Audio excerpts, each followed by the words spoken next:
I was muted there. Hi, chat. So sorry. I was muted in a place that I should not have been. Hello, stream. Hello, everybody. Welcome to stream. Welcome to stream. My name is Jovan Bradley. I'm a fat black leftist who is ready to take on all conservative challengers today. If you're a conservative or conservative-esque and you would like to, try your luck at a debate, if you will, well, then I'm going to need you to call in. And that number is 219-327-8005. That number again, 219-327-8005. Call-in screeners are standing by. We got Pillow on screen standing by. Let's see if this works now.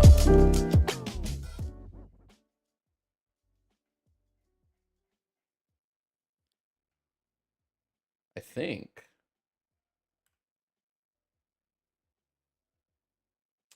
Can't tell if that worked.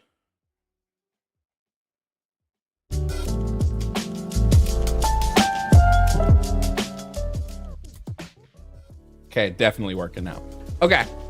We have Pillow standing by. Thank you for the happy early birthday wishes. Shout out to Ferocity, Blue Pen, Purple Pen, Mr. Wind Up Man for being first in chat. Also, big shout out to Marceline Darling. Thank you for resubscribing for 3 months.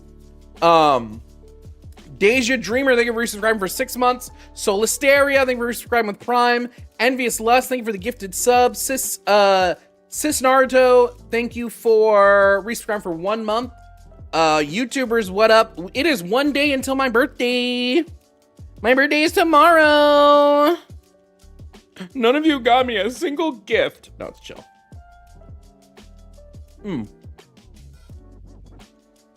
So we are chilling, bro.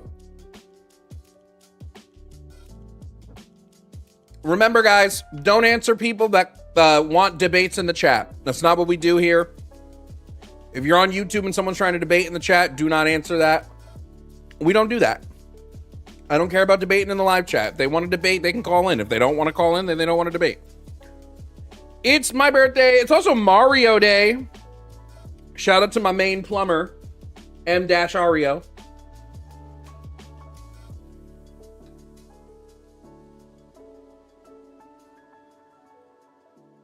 They ain't banned you yet?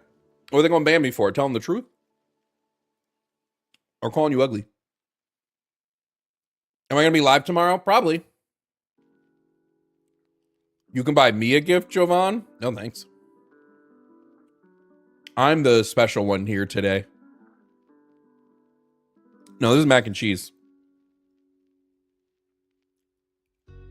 I am the special one. So treat me as such. I love when people say that. To me, telling people not to debate in the chats is an echo chamber, when I'm literally asking people who disagree with me to call in. By the way, that call number is 219-327-8005.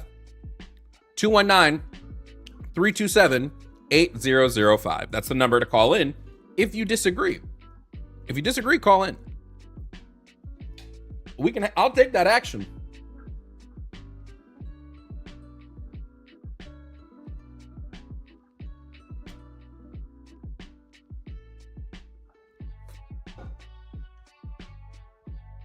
Jovan alone stands as the honored one. I have the same birthday as your mom. Our mom, okay?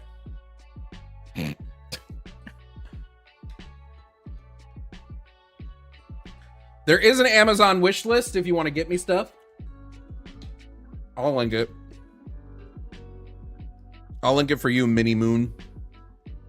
But truthfully, it's just my normal wish list. And my wish list isn't even stuff that I'm like, people buy me this. It's just a list of stuff I need to eventually buy myself.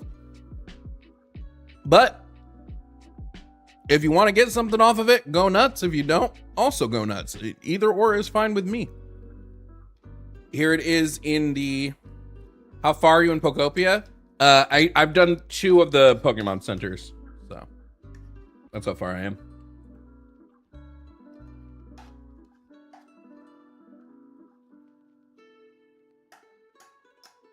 I just need to finish my lunch, dude.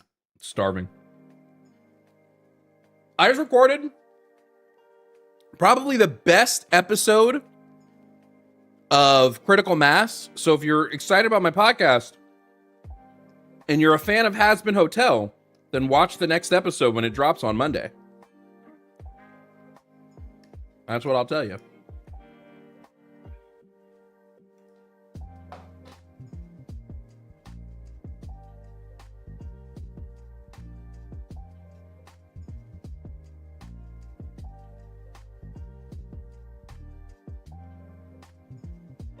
Okay, we good. What's happening in the news this week, dude? Is that on Spotify? I should probably put it on Spotify, shouldn't I? Brow Bompon or Gekwa Bompon?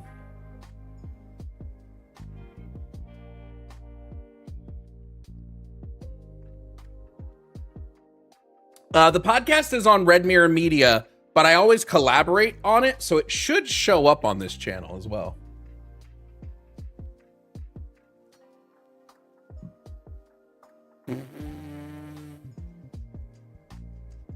Did the wish list post on YouTube chat? Or am I crazy? Should we hit like, Jovan? No. Don't hit like. Don't ever hit like. Yeah, no, hit like.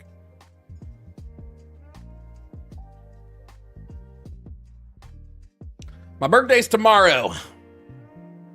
I'm gonna wake up and be 33. It's my birthday. I'll get high if I want to.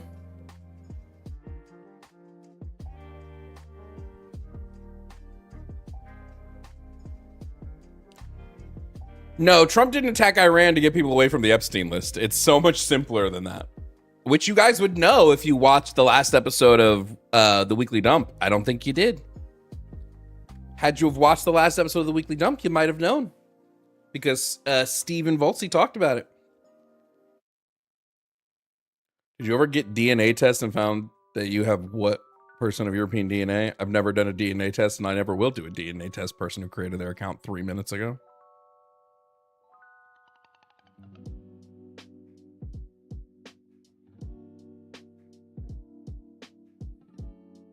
Anyway, if you do want to support my birthday, Cash App and Venmo are right there.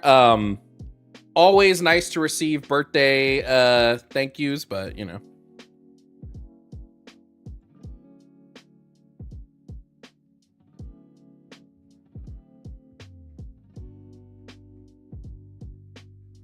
Also, the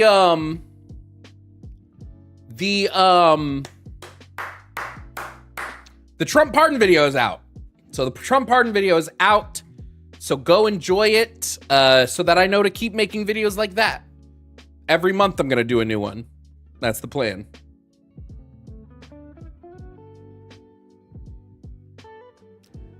Oh, yeah? Crazy Skep Talk? Well, not Skep Talk, but this Sunday, the 15th, you guys are going to have me on both the Sunday show and my show with Jimmy. So if you like the line, you're getting me from basically, you're going to have Jovan from 2 p.m. to 8 p.m.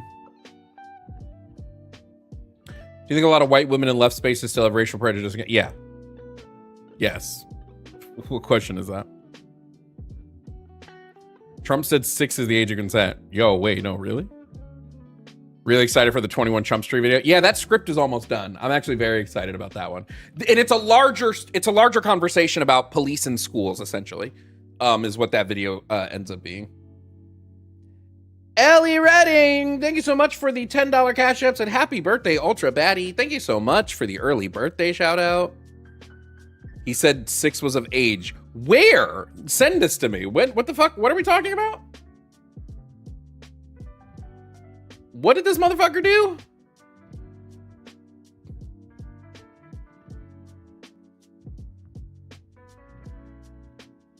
May, thank you so much for the birthday cash app. Thank you so much, May. Thank you for supporting the birthday stream. Trump, your daughter should be of age like above 6. Oh my God, there's no way. Hold on. Hater's gonna say it's fake, but I'm gonna pull it up on stream. Give me a second.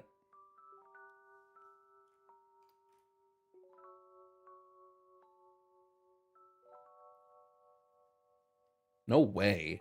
No way. Trump did. No way. He's a piece of shit, but is he that much of a piece of shit? Duh. Hold on. Let's see. Let me pull this up. Where is, here it is. All right, let's see this shit. Hold on. Sources. Okay. So apparently Trump said that your daughter of 6 is of age. So let's take a listen. But, it can be given to you by your daughter. Your daughter, she has to be of age, like above 6 years old, she's allowed to say. You had to see some of this stuff is so bad. Like voter I'm sorry, ID, what's the context here? What's voter ID? It can be given to you by your daughter. Your daughter, she has to be of age, like above 6 years old, she's allowed to say. You what the fuck is he talking? What? Is so bad. Like voter ID, but, it can be given to you by your daughter. Your daughter, she has to be of age, like above 6 years old, she's allowed to. Sorry, can somebody tell me what the context is on this? Because what the fuck? Your daughter has to be of age, like above 6 years old. What in the goddamn fuck? No, I need to know, what was this from?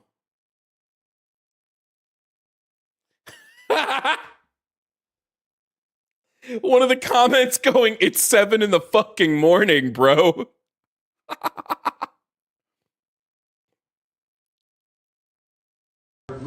Like voter ID, but, it can be given to you by your daughter.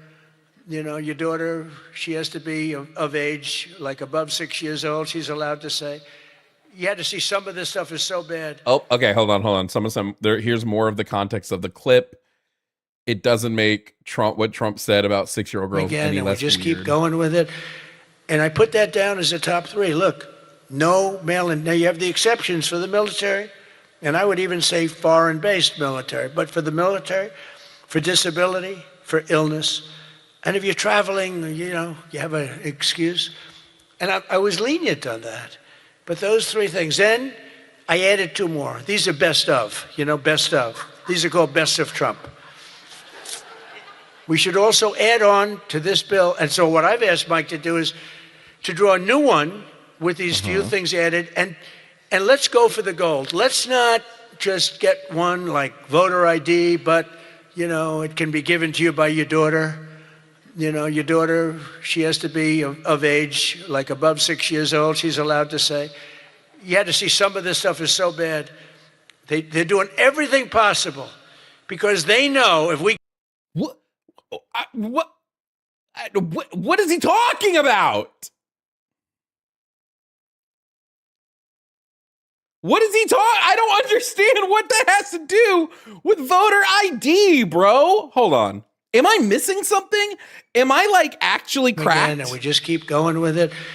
And I put that down as a top 3. Look, no mail-in. Now, you have the exceptions for the military, and I would even say foreign-based military. But for the military... I know he's talking about the SAVE Act, but what does a 6-year-old daughter have to do with any of that? What is he talking about? For disability, for illness, and if you're traveling, you have an excuse. And I was lenient on that. But those 3 things. Then I added 2 more. These are best of, best of. These are called best of Trump. We should also add on to this bill. And so what I've asked Mike to do is to draw a new one with these few things added. And let's go for the gold. Let's not just get one like voter ID, but, it can be given to you by your daughter. Voter ID, but it can be given to you by your daughter. Your daughter, she has to be of age. Voter ID, but it can be given to you by your daughter who's like of above age. 6 years old, she's allowed to say. Above You had to 6. see some of this stuff is so bad. They're doing everything possible. Am I cracked out right now? What is he talking about?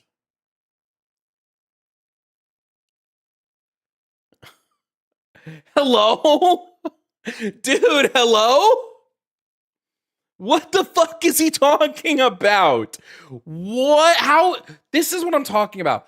Bro, I think every single person who said, well, fucking, dude, what Kamala Harris says makes no sense. Fucking, are you stupid? Kamala Harris talks circles around this motherfucker. Voter ID, which can be given to you by your daughter, but she has to be of age, 6 years old or older.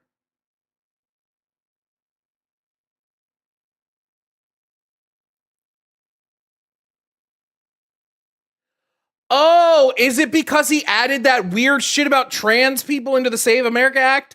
That's what it is, isn't it? That's what it fucking is, isn't it? Isn't it? Isn't it? I bet you. No.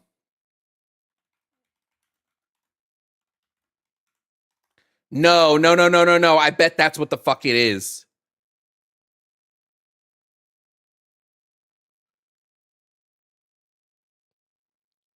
So is he saying, where is that part that he added? It was in like a tweet, right?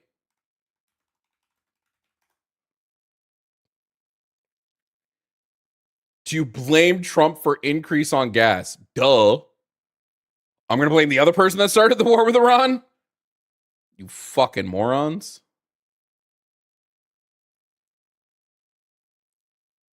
Is it in a tweet that this dumb fuck sent? That makes... Okay, I think I'm starting to understand. So now I'm trying to... God, is there anybody that tweets as much as this fucking senile old fuck, dude? This app is so unusable, bro. There's literally an ad after every post, dude. Unusable. Unusable. It's an unusable app. This is an unusable app. God damn.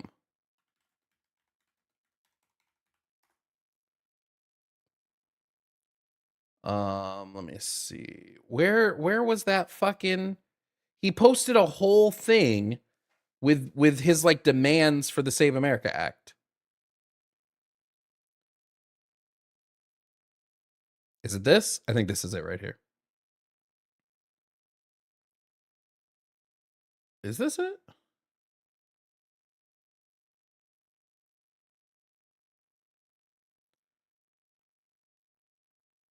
Can I just see the post, dude? What the fuck? Great job by hardworking Scott Pressler on Fox and Friends talking about using the filibuster in order to pass the Save America Act, an 88% issue with all voters. Not true. Must be done immediately. It supersedes anything else. Must go to the front of the line. I, as president, will not sign other bills until this is passed. Yeah, but no. There was literally a thing. Here it is. Yup. This is it. Save America Act. All voters must show voter ID. All voters. So he's definitely talking about this. No transgender mutilation surgery for children. But he said specifically, I have an ad block. That's how fucked up Truth Social is. The ad blocks don't matter. So he originally said without parental consent. So he walked that back like immediately after he said not without parental consent. He like immediately walked that shit back. Fucking Houthi.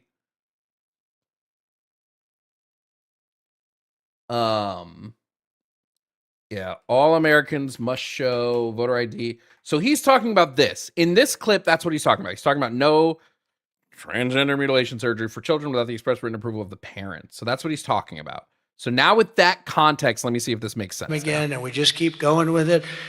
And I put that down as a top 3. Look, no mail-in. Now you have the exceptions for the military.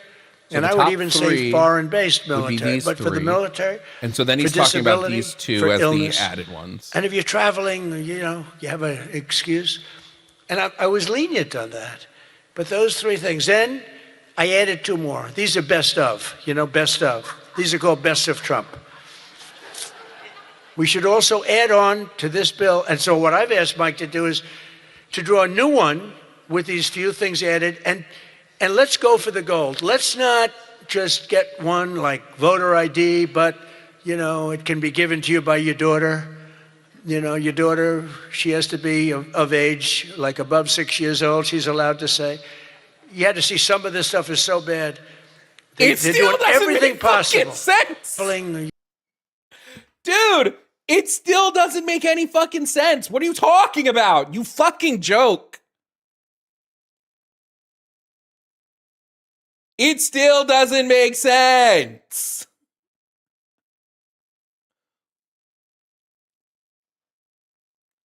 What the fuck, dude?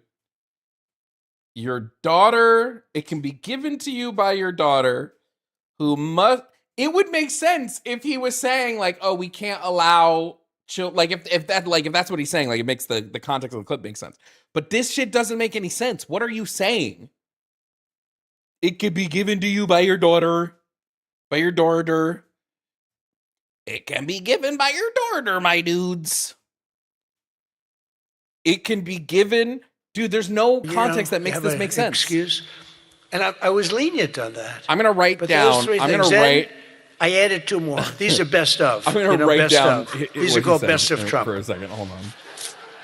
We should also add on to this bill. And so what I've asked Mike to do is to draw a new one with these few things added. And let's go for the gold. Let's not just get one like voter ID, but, it can be given to you by your daughter.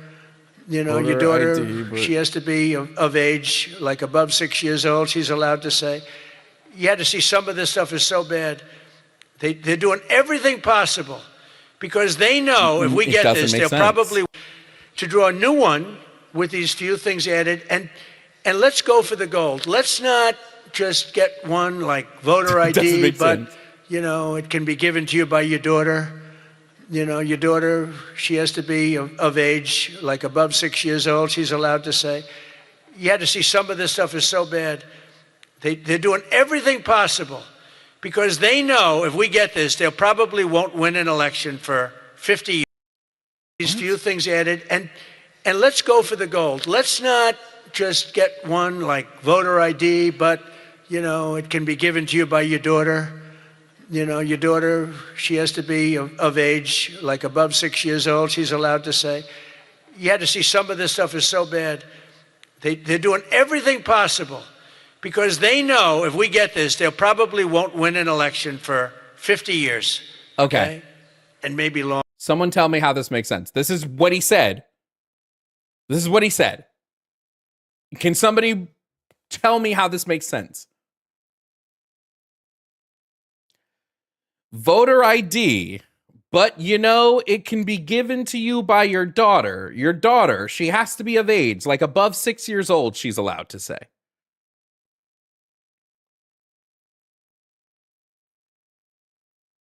Anybody?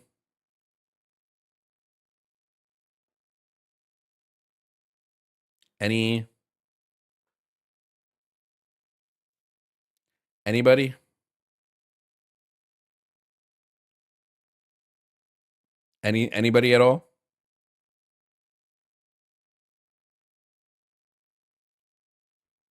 I don't think there's a way to understand this. I don't think that there's a coherent way that this computes.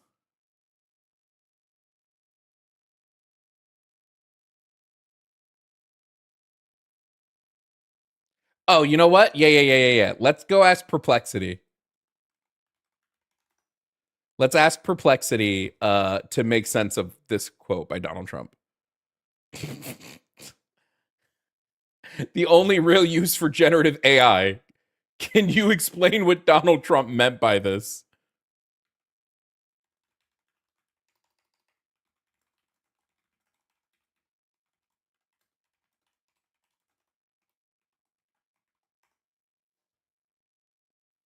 Let's see.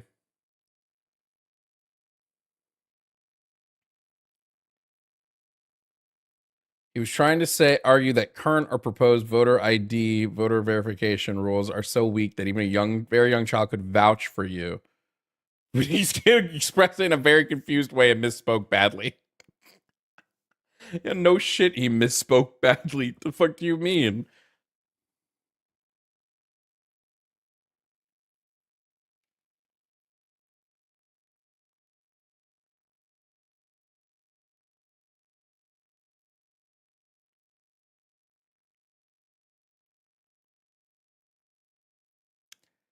Even this is just like, we kind of don't know what he meant by that.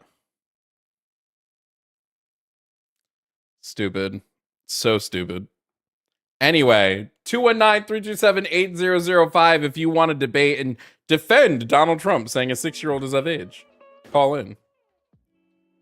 Jovan, where'd you get those big Pokemon on your top shelf? Costco. I actually want bigger. Is it the Funemy? Is it the Pokemon?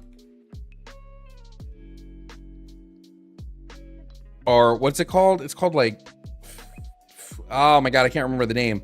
But they make like life-size starters.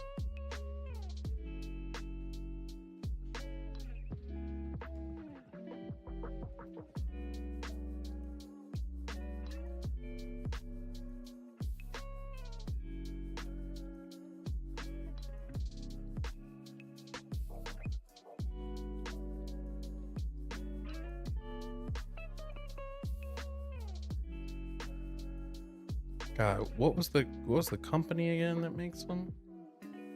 I don't remember.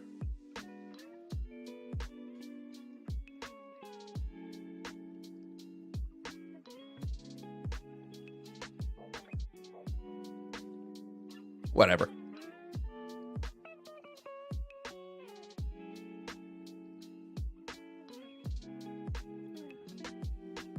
Oh shit, bro. Okay. We got a call, so let's take our first call of the day. Coming up to stream is David. David wants to argue about trans men and women being men and women. David, if you can hear me, please provide me with your age and pronouns. I am 51, and do you not? I mean, my pronouns. I think that's kind of self-explanatory. Nope. I'm a 51. It's not? All right. Nope. That's why you guys are going to keep losing elections. All right. Have a good day. Don't care about that, David. Okay, bye. Run away, David. Holy shit. You want to talk about a quick crash out? David couldn't even handle answering the first 2 questions. No fucking shot, bro. So afraid of pronouns, he hung up the phone. Anyway.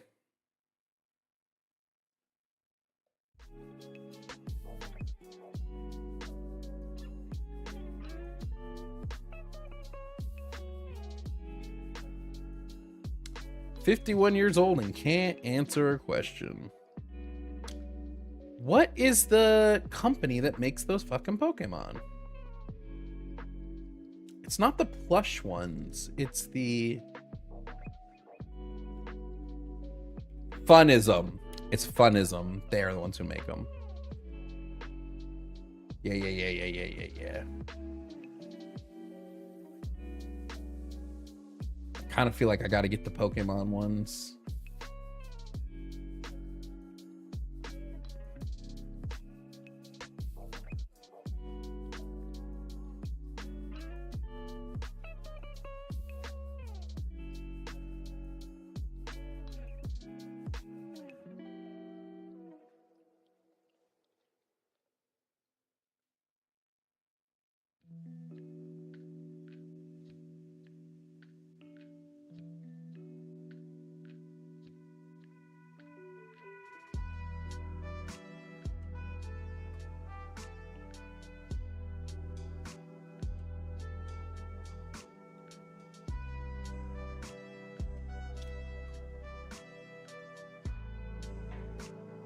What, did somebody in YouTube say I kicked him? He hung the phone up. Kind of dumb shit.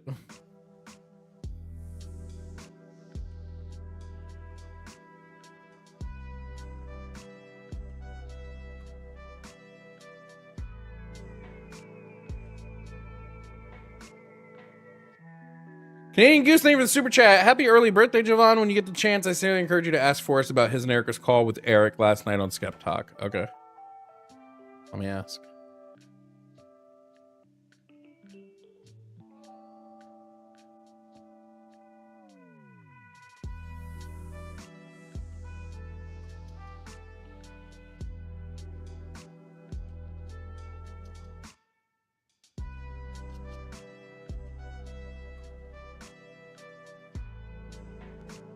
I was told to ask about your call with Eric from Skep Talk last night.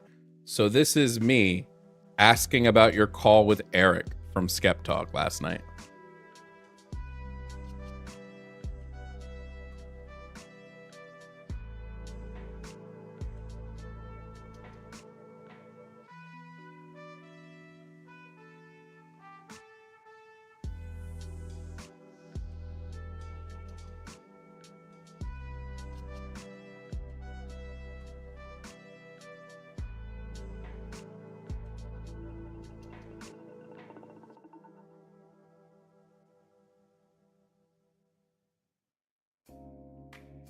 I like how a motherfucker with fucking 30 subscribers are going to argue with me in the comments like you didn't hang up the phone. It's not my fault you're not unable to answer a question.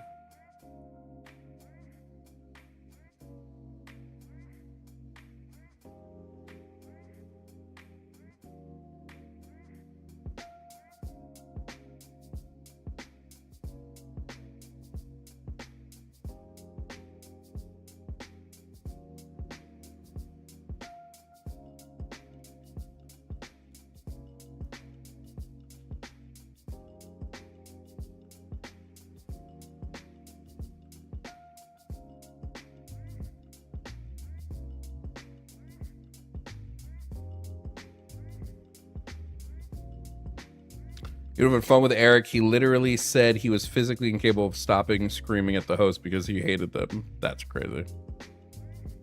I'd have just muted him. I tried to get you something for your Amazon, but your address is not listed or hidden to be sent. Oh, wait, hold on. It's not? Manage list. Oh my god, that's why. Okay.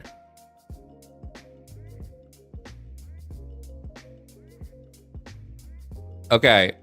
If anybody wants to get me something off my wish list, now you can. Holy shit. Whoopsies. Did you see that Amazon said wish list address are going to be viewable now? Wait a minute.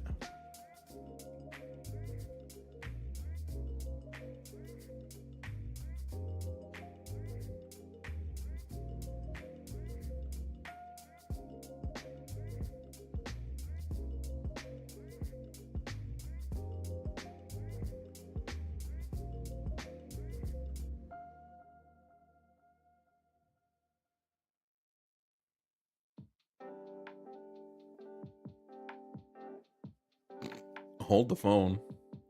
Now give the phone to me. Do I have to go make a fucking throne wish list right now?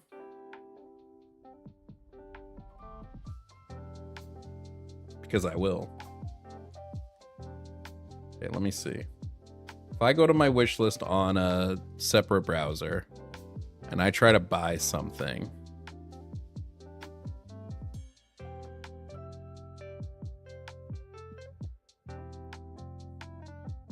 say I try to buy this. I don't know. Somebody go tell me if it shows my address and I will. Let me just take it off here just to be safe.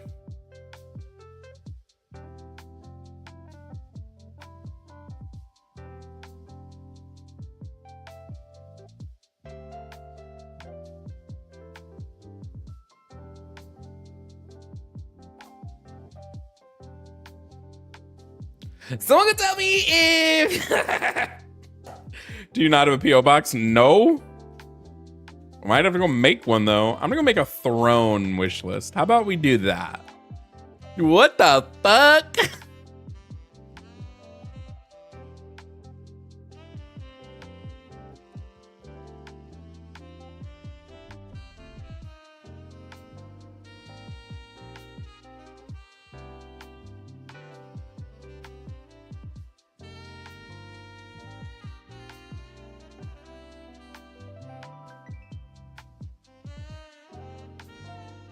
Okay. Okay. Oh, I have a lot of really good shit on my throne wish list. Some shit I already have. There's stuff that's like partially funded on my wish list that I own. Oh. I don't need that anymore. Oh my god, my birthday wish list from last year. I need none of this. Oh, I would still like that.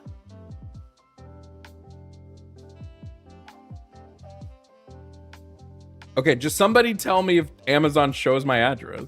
It's that simple.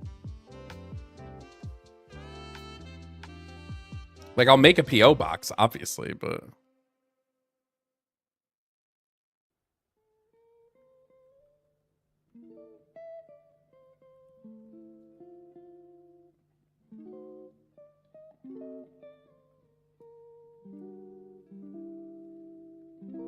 Can it redistribute the funds? I don't know how it works on Throne at the moment.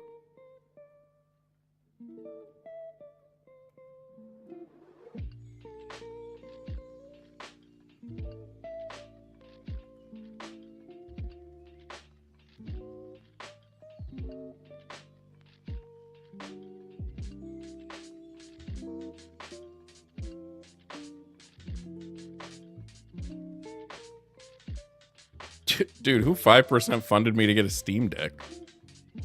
Thank you, whoever that was.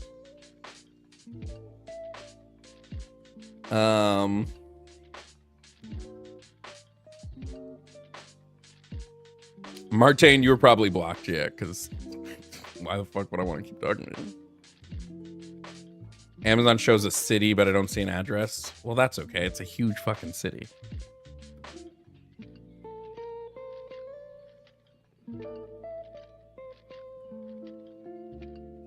Okay. Should be good. What the fuck, bro? I'm gonna give you guys my throne wish list.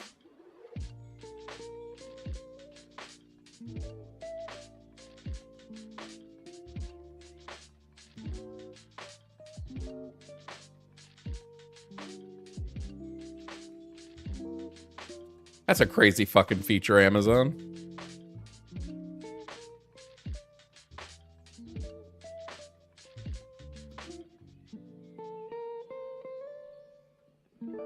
Martine, I don't know how to exist in a world where you think you schooled me when I posted all of our conversations. Sorry. Anybody who thinks that they schooled me when I have our conversations live for everyone to listen to is a joke of a human being.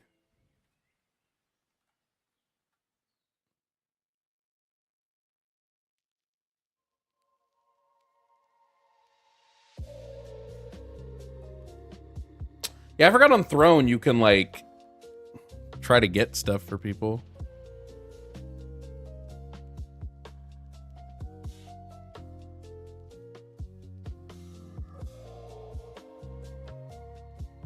Okay. Here's my Throne wish list. This is what you guys should use now.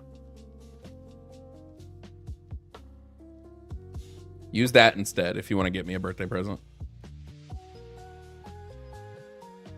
Okay?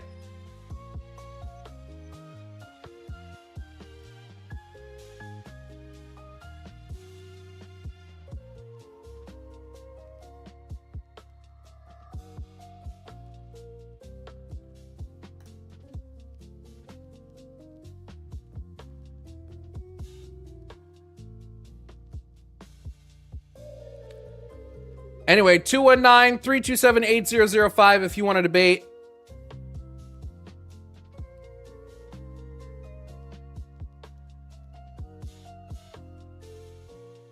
I like when somebody says I'm a commie, like that's a fucking insult. Like I don't self-identify as a communist. Oh shit, be careful. You called me the thing I am. Oh god. Watch out. Oh no. Kind of stupid shit.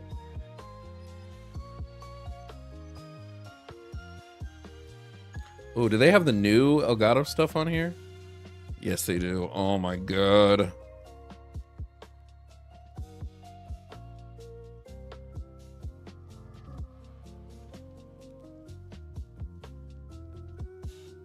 There's some stuff on my throne that is to help me with video essays. So if you want to get me the teleprompter, that'll help me with video essays going forward.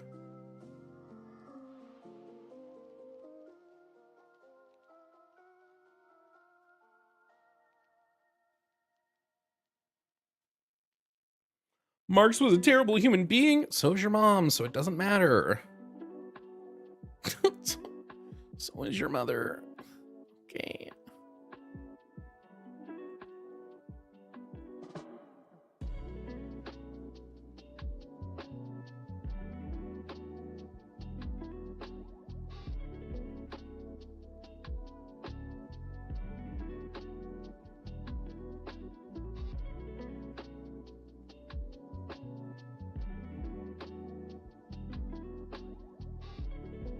I don't know what else to put on this wish list. I don't need much. That's the thing. People keep asking me, Jovan, what do you want for a birthday? I don't fucking know. I don't fucking want for things. Another person told me, is it bad that I don't want for stuff? Like, is that because, you know, like, we could crowdfund a new MacBook. Like, is the reason I don't want for things because I never found my birthday is important? So I never wanted anything.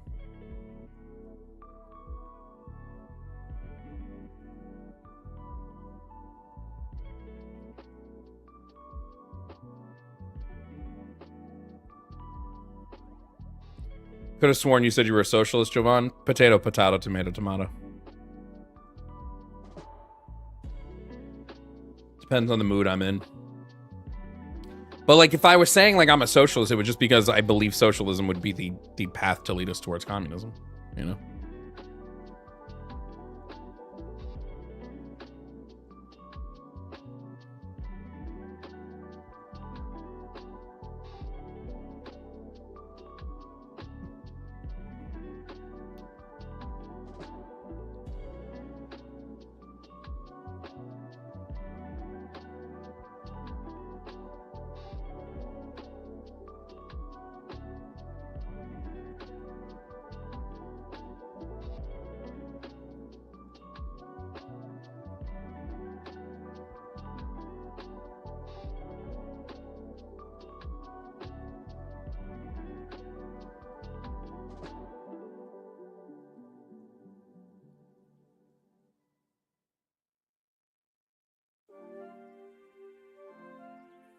Not just Pokopia. Pokemon as a society is a socialist society. Ash Ketchum never spent money on anything.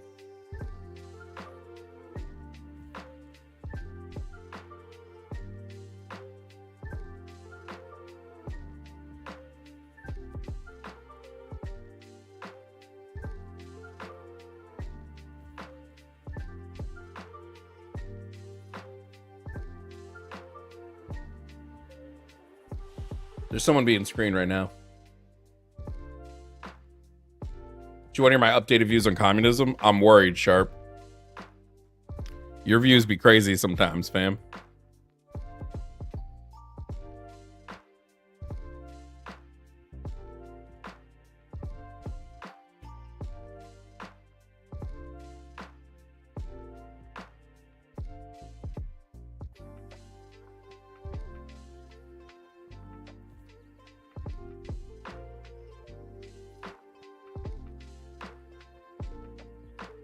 All right, I put a really expensive MacBook on my wish list. That's what I want. Everyone crowdfund this one MacBook. That's the way. I don't know, dude. I'm just content, you know? I'm just content. I don't really need much of anything.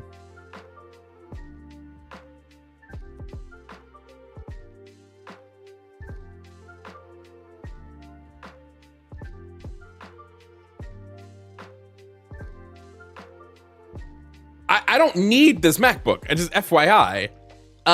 We are gonna go live again. I don't have much time right now. Like, we only have like another hour, but we're gonna go live again when I get back home. tonight. Like it'll be a late night stream. I never put money on a damn MacBook. They're really good for video editing. I don't know what to tell you. They're like really good for video editing.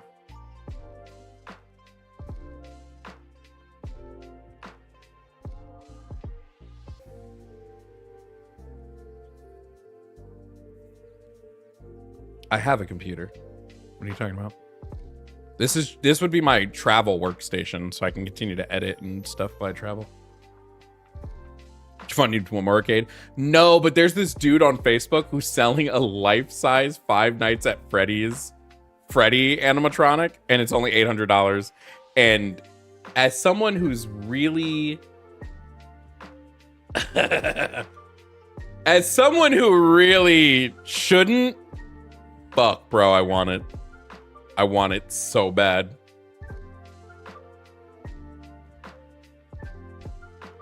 Could you imagine right in between those arcades of life-size Five Nights at Freddy's? A Freddy Fazbear, if you will.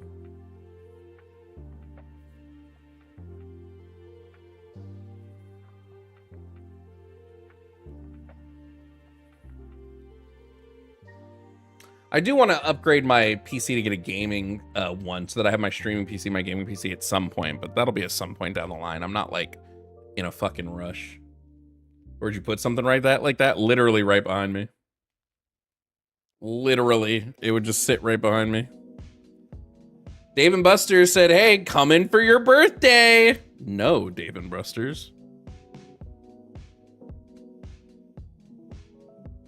Maybe I do want to go to Dave & Buster's for my birthday, though, low-key. Should I just travel everywhere that offers me a free birthday gift tomorrow?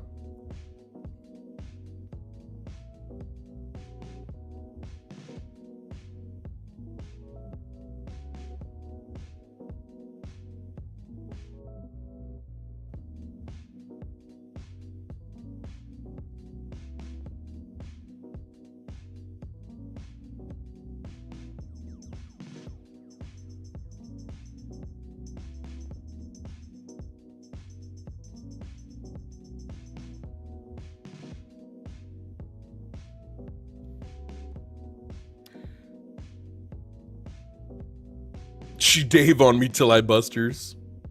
No, we've had nothing but keyboard warriors and no callers. That's what happens, bro. They have had to officially just accept that they're too scared.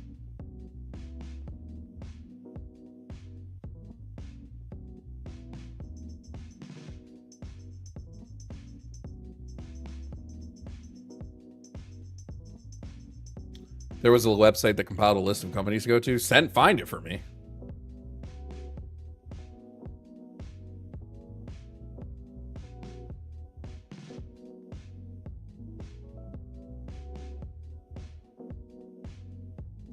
Finish RE9? Yeah, and I loved it.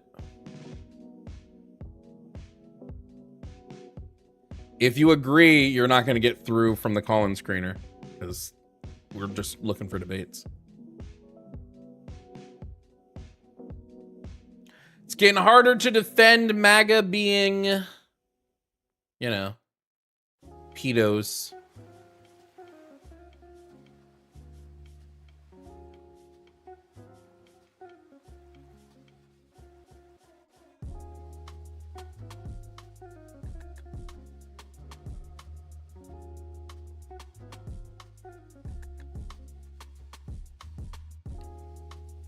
Yeah, I personally beat all MAGA.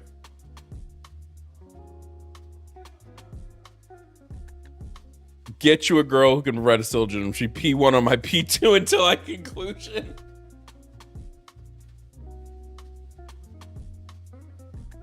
Trans rights are human rights? Agreed.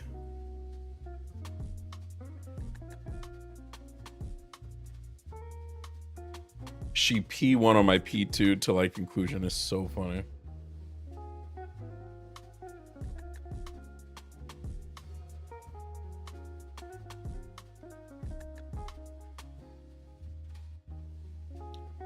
I'm not on with Ari tonight.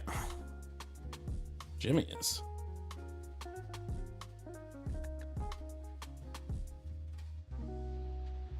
Guys, please go watch the Trump pardon video and comment on it and stuff so that video gets some love.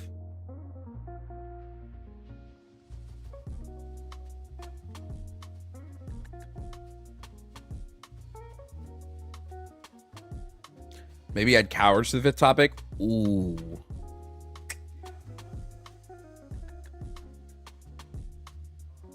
Oh, that's not bad. Still says Jovan Bradley on the pre-stream. It's pretty funny. What do you mean? You have a Trump pardon video on your channel? Yeah, it just dropped at 1 p.m. It's like a video essay of me talking about Trump's presidential pardons. I think it's one of my best videos. Oh, Jimmy just forgot to change it back to him and Ari. Yeah, it's not me.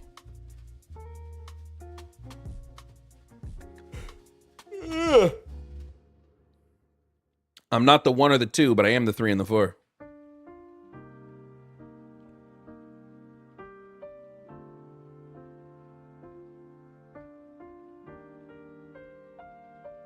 Yeah, I put a lot of work into that Trump pardon video.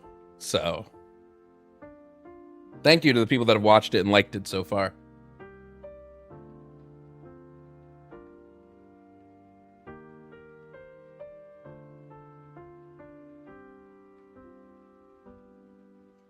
She trumps on my pardon till I grant her clemency.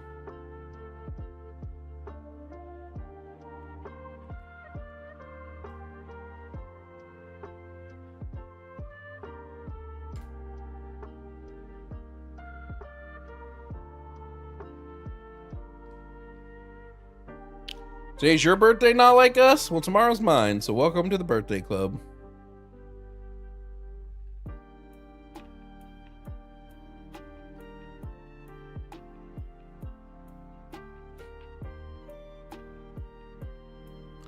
She 6s on my 7 till I ate her 9.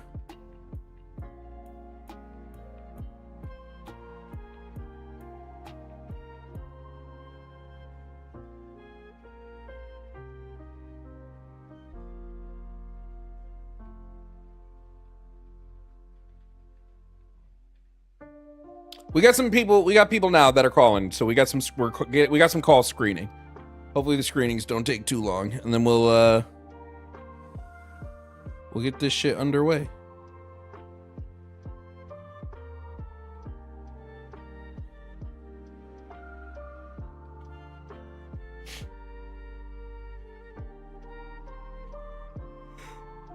Yeah.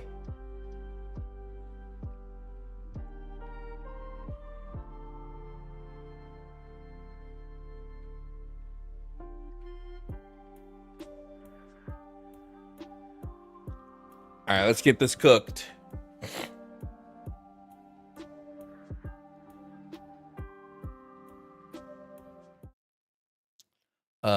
Fucking Lucian is trying to call in again. God damn, bro. Like, what universe? Anyway, coming up on the stream, we have John. John is calling to talk about topic number 3, gender affirming care for minors. John, if you can hear me, please provide me with your age and pronouns. Hey, how's it going? Yeah, I can hear you. I'm 19 years old, and my pronouns are he, him. All right, John, now you want to talk about gender affirming care for minors. John, my stance is that minors should have access to gender affirming care. Do you disagree? And if so, why? I would respectfully disagree with the statement. I have 2 main topics I was hoping to touch. The first one was talking about the whole idea of giving consent. And then the other idea I was hoping to talk about is the long-term effects of such processes. I'm all right starting with the first topic being the whole consent idea, if that's all right with you. Sure. John, do minors consent to any medical procedure? I do not think they can, because to say that a minor can have the ability to consent to a medical procedure, especially of the idea of changing or having puberty blockers, something as big as that, where would we draw the line for people giving consent? If minors are allowed to now be able to give consent for operations, does that mean that they can give consent for other things? Okay, so hold on. struggle We to see agree. We how. agree that minors don't give consent to for medical decisions. Who does consent Correct. when a minor needs to receive have any sort of medical procedure done? A parent would be able to Great. give So if a consent parent for a minor. consents to them getting gender affirming care, would you say then that's okay? I would still disagree with that. Why? Your issue is with consent, but we've both agreed that they are not the ones consenting, it's the parents consenting, which the parents are the ones who are legally allowed to consent for minors to receive medical procedures done. So what would be your issue? That is 100% true. Right. Technically, legally wise, I 100% agree that the parents have the full control to give consent for however their children are. But the main issue I still fall under is if a child from the age of 9, 10, 11, 12 that are still developing, meaning things like their judgment hasn't fully developed yet, if they are struggling to accept who they are or what they are, I want to make sure What makes you think trans youth are struggling to accept themselves for what they are?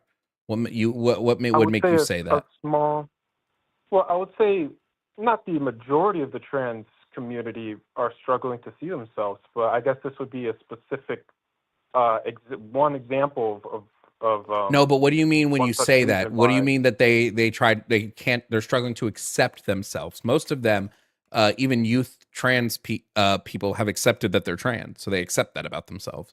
What are they struggling to accept? Right. But before they were trans, were they happy with who they were before? Were they happy with who they were before? What do you mean?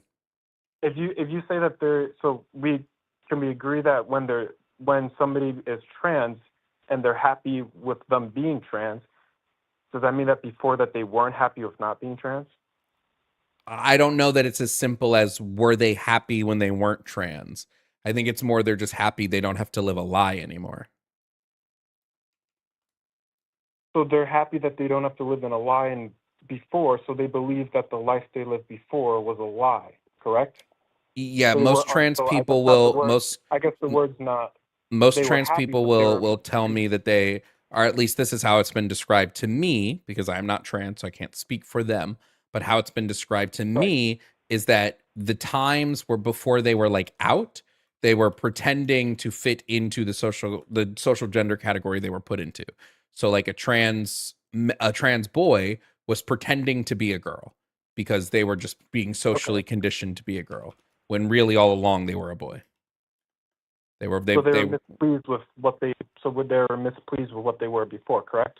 What do you mean by mispleased?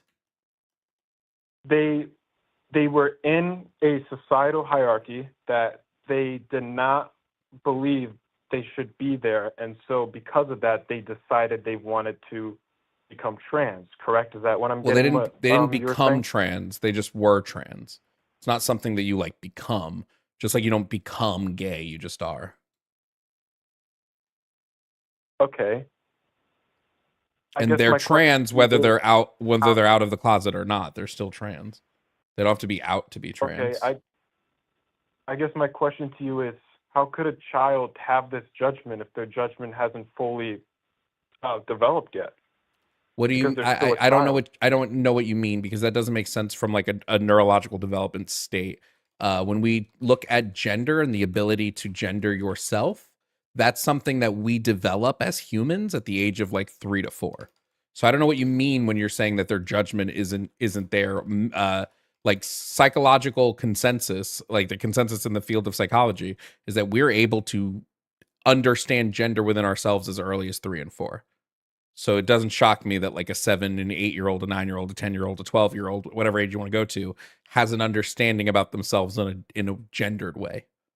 So I don't know what you mean by their judgment. So I want to make sure that I understand where you're trying to get at. So I'm just going to jot these down. You believe that a child above the age of 3 can fully understand the gender roles of a society, right? And not I believe. I don't want to. It's not I believe. That's the psychological consensus. Like that's Okay. the consensus within the field of study of the way we develop, is that you begin to understand gender and other things at 2 to 3. You begin to understand gender in yourself at 3 to 4, and your gender identity tends to be solidified by age 7. I can give you direct sources for that if you want. Okay. Okay. And let's give a scenario of a child is starting to has understand these gender roles, and they do not believe that the gender role that they are what's the right word here? I don't want to use the wrong word. The gender role that they are showing, or you can help me out with the word here, but portraying, the gender role that they are portraying, they are unsatisfied with, so they should be allowed to portray a different role, correct? They should be allowed to transition, whether that be socially, whether that be medically, whether that be psychologically or behaviorally, in whatever way best suits them, to limit the risks of the comorbidities that come with gender dysphoria. Okay, but in order to make that decision, wouldn't the child require making a judgmental decision? An identity-based decision. I don't know what you mean by judgmental decision. Every decision would be judgmental by just the nature of what those words mean. Because to make a decision, you have to judge and weigh 2 outcomes. So every decision a I child see makes on judgment. anything is a judgment-based decision. So I don't know what you're asking me. Yeah, I mean, Like, this is vague. Yeah, I see. I see judgment as the ability to make a considered decision. So if a child makes the considered decision that that the portrayal of the gender form that they're in right now, they do not feel that fits them. My question to you is, how can they make that decision if their gender, or not, I'm sorry, not gender, if their judgment isn't fully developed yet? Because I don't know what you mean again by their judgment isn't fully developed. What are you talking about? Like, you're not saying anything that exists within the realm of psychology. So I don't know what you're saying here. Their judgment isn't fully developed. Kids make judgment calls all the time. What does this mean? This is the problem, is you're just saying sort of vague platitudes that aren't connecting to any real like thought here. So when you say their judgment isn't fully developed, what are you talking about? I see. So here, I'll try and clarify this or rephrase what I'm saying, I guess, just to make it make more sense. We agree that when a child is born, right, and they approach the stage of puberty, not only is their body changing, but their mind is changing, right? Can we agree there? And when I refer to changing, I mean in the same way that maturing. all of our minds are Correct. pretty much always changing and maturing. So yeah. Correct. So that includes all the parts of a child's brain and all the parts of a child's body. Correct me if I'm wrong, please, but judgment and decision making as you grow up matures as your mind matures, right? So your judgment and decision making, and I will admit I do have to look this up because I do not want to give false pretenses. Your judgment and decision making is made in the prefrontal cortex, and your prefrontal cortex is maturing as well as your judgment. So a child versus on some things, but like 18-year-old. with identity based things, we tend to not see this, right? So like, for instance, if a child is attracted to the same sex, that's not something that needs their judgment to mature to a certain age. It's just something they are. So it's just something that they like. It just is, right? Kids can know that as early as fuck. I mean, I knew I liked girls as early as 5 years old. I literally remember the girl I had a crush on in kindergarten, right? I didn't need to grow. I didn't need to grow. Well, but I'm making a decision here, right? When I'm saying I have a crush on this person, that's a decision that I'm making, right? I didn't have to grow up to know that my decision was, or I didn't have to grow up to like solidify that my decision was made because I was straight, right? So I don't know. Like, again, we're just saying platitudes here that aren't connecting to what. There is no evidence that children don't have a grasp on their gender. Like that, there's just no evidence saying that. It's just people are saying, well, we assume it because we think kids are stupid, but that's not the case, right? Again, the the actual psychological evidence, right, shows that kids' gender identities tend to solidify around the age of 7. That's the actual scientific basis around this. So everything you're saying about it is just anti-scientific to what we know is happening. So like you can say, well, hey, I think that they have poor judgment in decision making, so clearly this can't be true. But like, what? That doesn't track on. So I see. So could you tell me specifically what part of my judgment argument is contradicting science, just so I can clarify it? Because in order to, like, being trans isn't making a judgment. But judgment is making a decision. What decision are they? I don't know what what decision are they making? Because we've already gone through this. The choice to go through gender affirming care is not a decision that they make, right? It's not they don't walk into a hospital and walk out with boobs, right?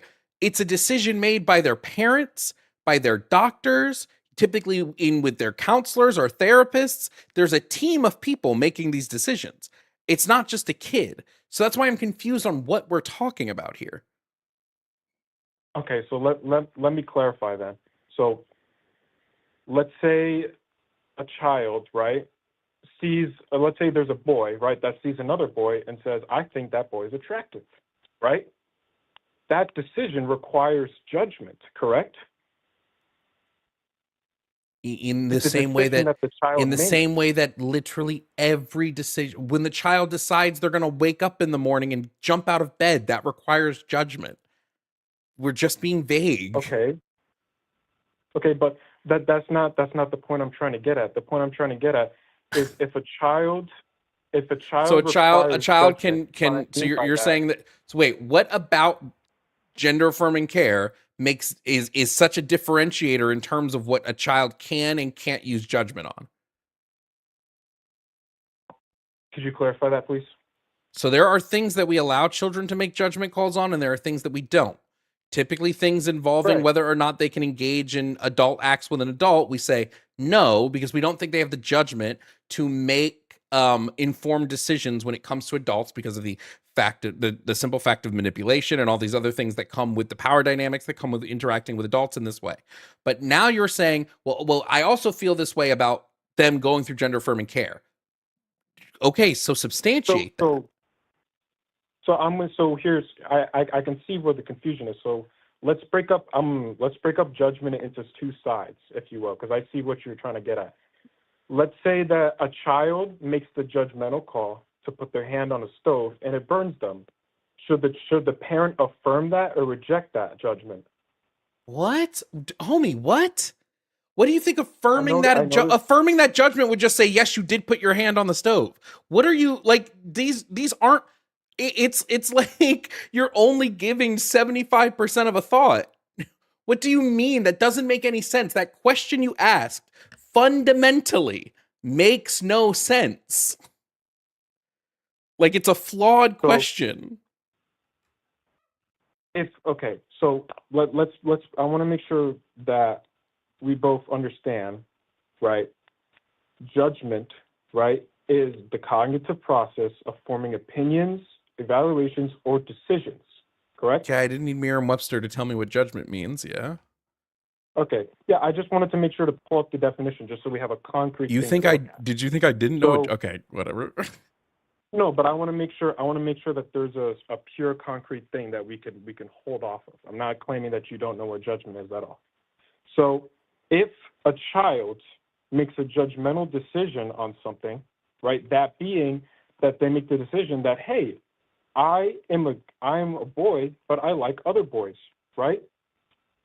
And the parent, and let's say that the child goes to the parent and tells the parent, hey, I like boys, right? And the parent supports that and helps them, give them gender affirming care for that judgment that the child made. Gender affirming care for liking a boy? Why would we give them gender affirming care because they like a boy? Then I'll give a different example then. I apologize. If there is a child that is a boy that decides that the identity of a boy doesn't fit them and they wish to be a girl, and they tell their parents that, and the parents affirm that judgment through gender affirming care, Is this an acceptable scenario? Yeah.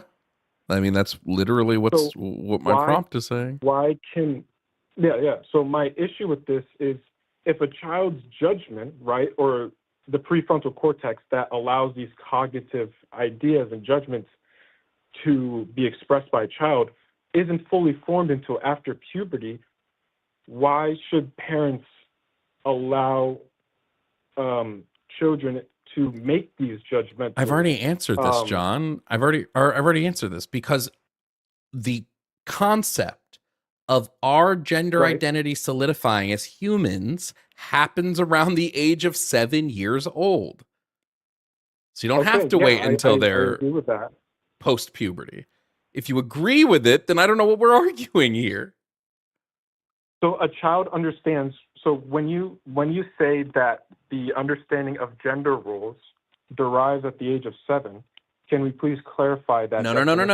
Hold on. I said their understanding of their gender identity solidifies. Their ability to recognize gender in others starts to solidify around 2 to 3. Okay. Right. And in order, so they understand what their gender is, what other genders are, right? Correct. Mm-hmm. And I don't see anything wrong with that standpoint. I see the step from that idea and then taking that idea and having a judgment on it, to then taking it to the parents and the parents taking you to gender affirming care. That's where I see the issue. I don't have a problem with a child being. But what is John? What are what negative outcomes do you associate with gender affirming care? The negative outcome with gender affirming care is if a child makes a judgmental call before their judgment's fully developed. Let's say that they get older, now they regret this decision because their judgment. Okay, then I would assume, John, you have studies that show a high regret rate for people that experience gender affirming care as a child. Does there need to be a majority regret rate? Yes, if your issue with it is that this would cause people to regret the decision, then yes, that would be a study that confirms your hypothesis, right? In order to confirm your hypothesis, which is going through gender affirming care prior to when you believe that the judgment portion of the brain is solidified, would lead to a regret rate, then where's the regret rate? You'd have to have a study that presents this. That's a good point. I will write that down, and I will try and see if there is any. If there is, regret. So, John, are you telling me you formed a conclusion based around your hypothesis before you looked for the evidence in that conclusion? I decided to just come up to this debate and have some claims, and perhaps. I'm not talking about. Hold on. I'm not talking about the debate. I'm talking about just your claim, your premise here. I would understand it to be that if I had a claim or a hypothesis, I would do the research first to see if I'm correct in my hypothesis. So if my hypothesis is, I believe gender affirming care for minors would lead to a larger regret rate, well, then I would go and look up and see if that's true. And if it's not true, then I would change my hypothesis, because clearly my hypothesis is not correct. Okay, that makes sense. I'm just very concerned with if we can. I guess I'll ask you this question then, and because I can't continue with the whole regret thing, because I don't. Again, like I said, I don't have any evidence with that. So I can tell you what the regret rate is. I can tell it to you. I'm assuming it's the minority, correct? It's 3% on the high end. Okay. Then I understand that, and I will. So when I look at this premise, right, when I look at the entirety of what we've been talking about, it appears to be that, hey, no, actually, these people don't regret going through these processes, even from a youthful age. They don't regret going through this. So that must mean there is some type of benefit they are receiving, because if they did regret it, then we would know that there's some sort of harm happening, right? So I'm going to look at, hey, or not look at, I'm going to say, hey, we should probably cater the care towards the larger percentage of people, which is the 97% that don't regret it. Okay, I see what you mean. I guess my concerns came from morality rather than actual statistical evidence, which Came from is morality. not What does really a that way mean? for me to prove that. But what does that even mean? I guess well, I guess I'll simplify this for me. It doesn't make sense to me that we should affirm a child's judgmental decisions if their judgment isn't fully developed yet, even if their idea of genders are fully developed, because it still requires a judgmental decision to want to no longer be associated with this type of gender role. What Correct? is more, let me ask you a So question, John. if What we, is more moral? What is more moral? yeah, Making it so that children have an overall better well-being, or leaving children to suffer? Which of these two is the more moral thing to do? suffer? Suffering is more What do you moral? mean by suffer? No, I'm confused. What do you mean by suffer? Sure. I, If I had a child, mean, if I had a child who was suffering correct, from depression, anxiety, possibility of self-harm, the possibility of right, suicidal ideations, and that child was suffering through right, this, and I knew there was a right. process and procedures that would make it so this child no longer suffers from that, or suffers from it significantly less. What is it more But moral that's for not the me only. to do these procedures, or would it be more moral for me to not? But the procedure is not the only solution. Okay. In all of the research that has been done on gender dysphoria, literally Okay. the only thing that has shown any promise in alleviating gender dysphoria is gender affirming care, either social or medical. Can you point to me, if you're telling me now that there is something else and there's another way to alleviate this, please tell me what it is. I'm more than happy to listen. Um, can you? I just want to understand. I make sure I understand your claim. In all cases where a child is suffering from gender dysphoria, all cases the solution has been effective using gender affirming care. Nobody's Correct? making the all case. I wouldn't make all case for any sort of medical based treatment. I wouldn't say that Okay. chemotherapy is the number one solution to cancer in all cases. But I would say that chemotherapy is one of the most effective ways of treating cancer. And so if somebody were to say, hey, I have cancer, should I get chemotherapy? I'd say, yeah, based on the research we have and all other methods of treatment, chemotherapy tends to be the best. Not that it's the only thing, and not that it's 100%, because no medical treatment is 100%. So again, Okay. knowing that based on the research, there is nothing for gender dysphoria that comes even remotely close to the success rates that gender affirming care does. You're telling me it's not the only thing. What is another treatment for gender dysphoria that we can use to help these children? If a child is suffering from gender dysphoria, right? And I want to bring up the definition of gender dysphoria so I don't make any contradictions or confusions. If that's all right with you. Okay. Which means an intense, clinically significant distress caused by mismatch between a person's assigned sex at birth and their gender identity. So they're having distress because they don't believe in something that they're currently in. It is a situation that they're currently in, correct? They're having stress from the misalignment of their phenotypic Yes. expression of their sex and their internal gender identity. Okay. Okay. And the solution to this, as you claim, is for the parents to affirm the distress and Again, allow the not that change I to take claim, place. this is what the consensus is in the medical field. Like this is the solution. This is the thing that works the best. So if you have something that works better, I'm more than happy to hear it. But you'd have to have some sort of evidence behind it. I have a litany of studies that show the effectiveness of gender affirming care. So you'd have to have something that backs some other form of care. So if a child is experiencing distress in a certain situation, then if let's say a child tells a parent, right, I am having distress with the gender role that I'm in. I believe that I should be in a different gender role, and I want to be switched, right? And the parents accept that judgmental decision and allow the gender affirming care to take place. My question to you is, where exactly do we draw the line between other distresses that a child experiences? Hold on. This is not an answer to the question. This is us pivoting to a different topic, right? I want to hold you here Okay. because it's what you said. What you Okay. said was, this is not the only form of care. And I'm now asking you what another form. I don't care about affirming other things. I don't care. Like this is such a slippery slope fallacy. It's not even funny. Somebody in chat even mentioned it's slippery slope, right? There are things that we shouldn't affirm, and there are things that we should affirm in all of life. It's more nuanced than just, do we affirm everything? Obviously not.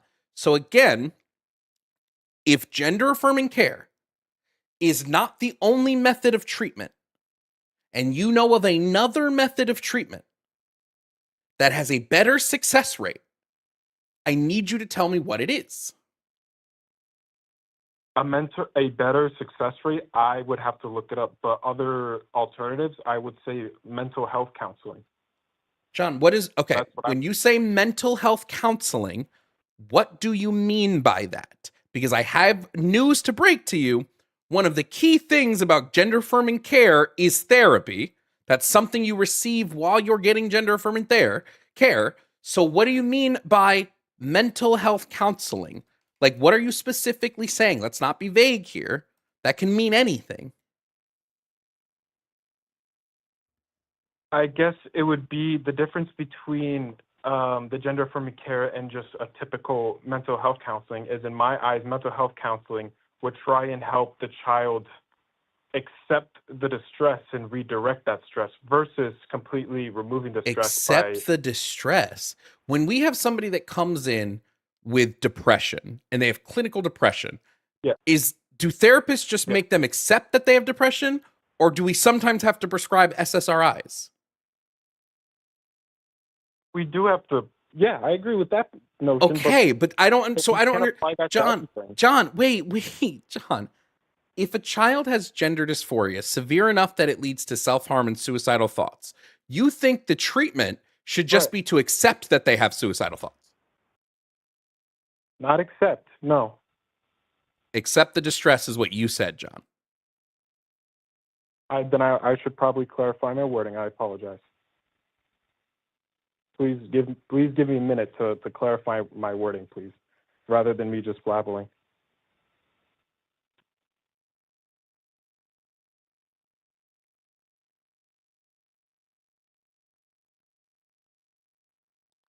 Do you know what it sounds like you're advocating for, John?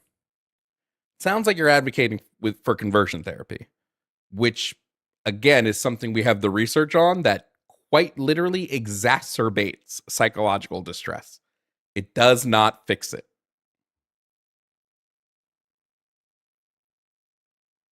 I see. Let me give me just a second to rephrase my wording, please, just so I don't continue to give incorrect statements.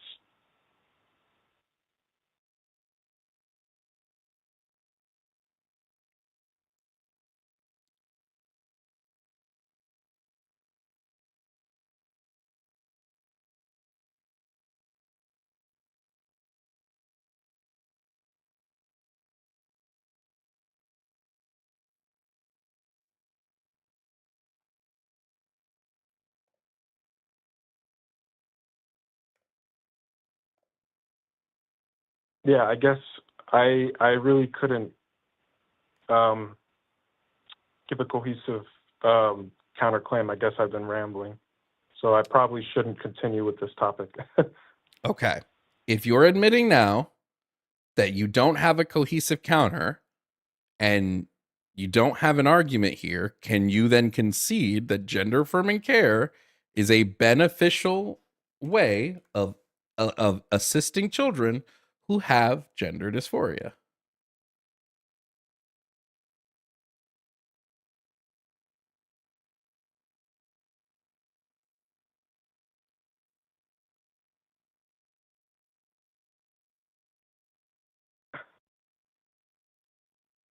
I really don't know if I can. So then what's happening right now, John, is that you have been presented with a litany of evidence and then presented with how the evidence that Correct. you have doesn't hold up to scrutiny. And instead of changing your Right. beliefs based upon the actual evidence and based upon actual logic, you're just going to hold firm in those beliefs. Well, How does that I make agree. sense? I agree with the evidence you gave with me. I agree with the evidence you gave with me.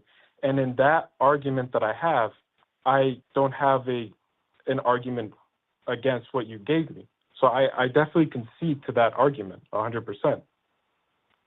John, I think the answer comes down to you just think trans people are yucky, so you don't think children should be able to go through a gender affirming care. I never had that idea that I trans don't know is that you yucky. I don't know that you consciously have the idea, but I think that there's something that you don't like about trans people, and because of this, you want to essentially punish trans I youth don't from think I receiving the hinted that notion care. at all. John, The issue that I have I is think the issue is I John, I've been doing this a long time, but I can understand a bit of when I listen to an argument, what sits at the core of that argument. And the core of your argument is not the core. There's no facts at the core of your argument. It's all emotion. So if somebody has a very hard driven emotional stance, I have to think about what brings that emotional stance out. And the only thing I can think of if your emotional stance has to do with trans people is that you don't like trans people. What other reason would there well, be no, to that's not true. deny people the care that is helping them? The reason why then I'll give you a reasoning for what exactly I'm processing right now is if we accept the child's judgmental decision on this and we affirm it, how can we draw a line or the difference between the child making other judgmental decisions and we affirm them? John, if your kid comes up to you, let's say you have a 7-year-old kid. Let's say you have a 7-year-old kid and they come Right. up to you and they go, "Dad, I'm a nice person." Did that kid make a judgmental decision? Yes. Can you affirm that? Yeah. Yes. Is you affirming that Yeah. leading to some other form of societal collapse? No. Right? It's just a slippery slope fallacy. You're saying if we do this, it's going to lead to all these negatives, but you can't show how it's going to lead to all the negatives. That's a Well, fallacy. no. I'm not saying that if we allow the gender affirming care to go through, then and let's say they have a better life, okay, that's great. But if the child has another judgmental decision before their judgment is fully mature, do we also affirm those too? And I can try and find some examples. It depends, John. It depends. It depends on if the affirmation of what this person is telling you will benefit or harm them. And being trans doesn't harm people. Society's reaction to them being trans does. So yeah, it's pretty simple. I don't have an issue with that. I'm struggling to understand why parents should affirm a child's judgmental decision if judgment because isn't fully not affirming them in their gender leads to higher rates of suicide. It leads to higher rates of self-harm. It leads to higher rates of comorbidities like depression, anxiety, personality disorders, overall mental health well-being. Not affirming them hurts them. That's why I'm going to be very plain. It does nothing but harm. Whereas affirming them does nothing but raise their overall well-being.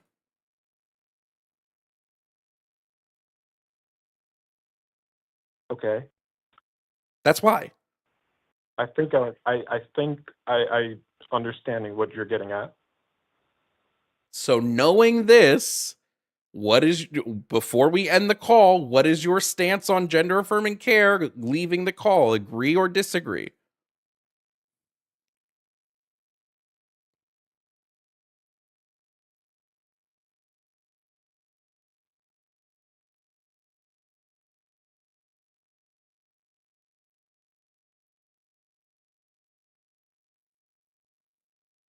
I'm sorry, I'm thinking.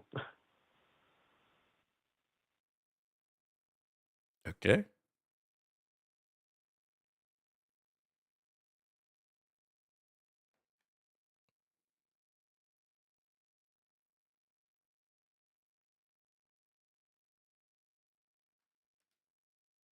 I I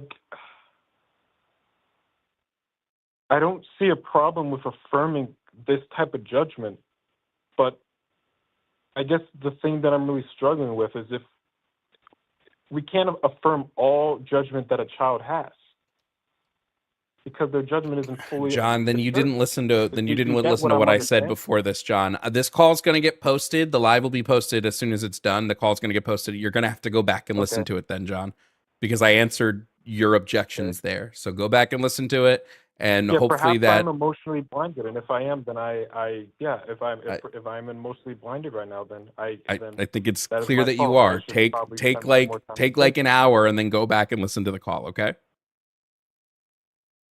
Okay. All right. Thank you for calling, John.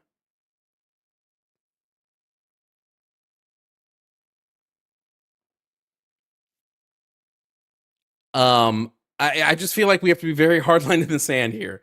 Not affirming a child's gender identity quite literally harms them. Full stop. Full stop. There is zero evidence to the contrary.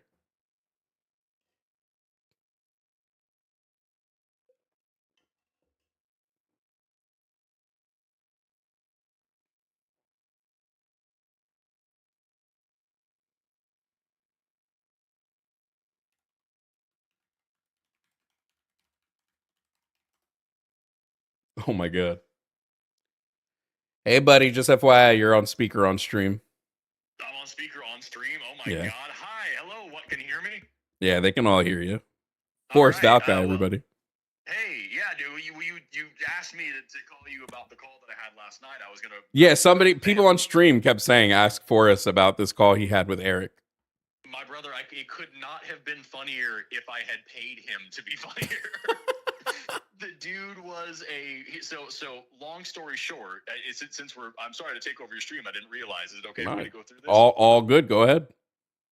So, everybody can go watch Skep Talk last night with Erica and I. If you don't know, Erica and I are both biologists, and so with Skep Talk, we usually take calls about evolution and whatever.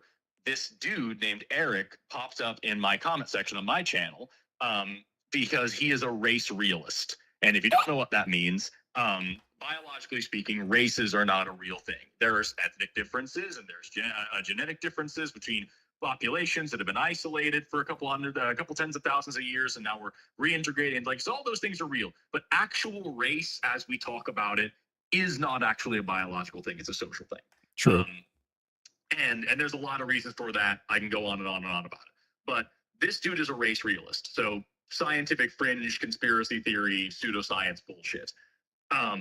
And he pops up in my comment section talking about how Erica it ran away after getting creamed on this topic, and now he's wondering if I have the balls to stand up to this, and because he's a right-wing scientist, and liberals like us can't handle a right-winger like him, and he's going to let us, we'll be crying in our diapers if we debated him. He'd crush us all.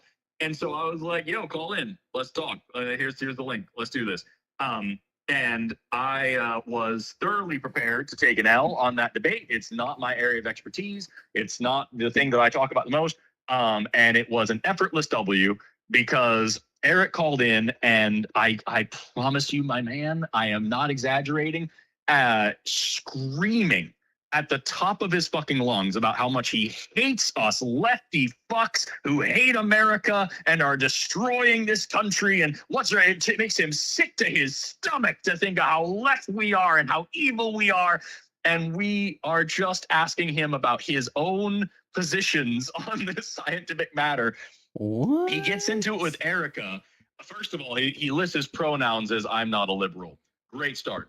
And I immediately we're just asking him, like, so what are you talking about here? And he's talking about how the general idea here is what we call the multi-regional hypothesis, the idea that different races of people, that early apes were kind of more widespread, and they each kind of convergently evolved human characteristics, and therefore each of what we would call a race is actually a subspecies of human or a completely different species entirely from us. That's the idea.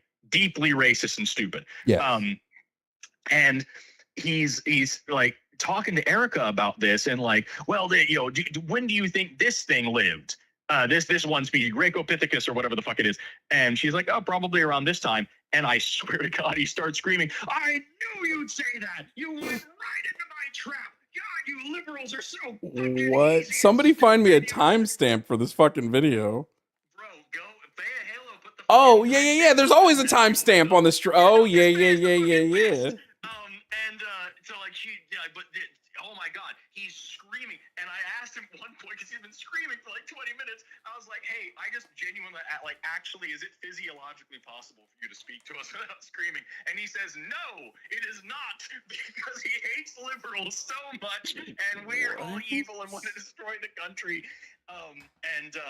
Then he's going on this whole thing about Australopithecine DNA and these footprints and everything.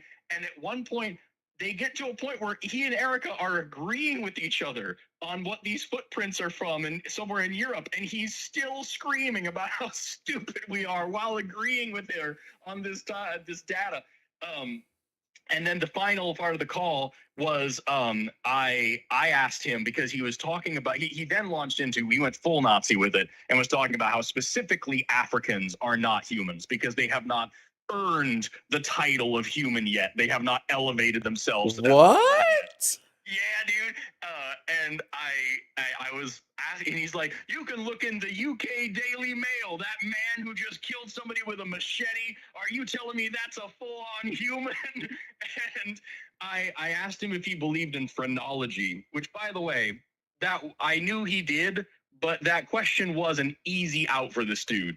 Phrenology, for those who don't know, is the bullshit racist pseudoscience from like the fucking 1700s where people believe that you could like determine someone's intellectual capacity and personal traits and all these things by measuring bumps in the size of their skull and shit. And like, it's so beyond stupid. You know that Key and Peele sketch where the Nazis like measuring their heads with the calipers? Yeah. It's literally that.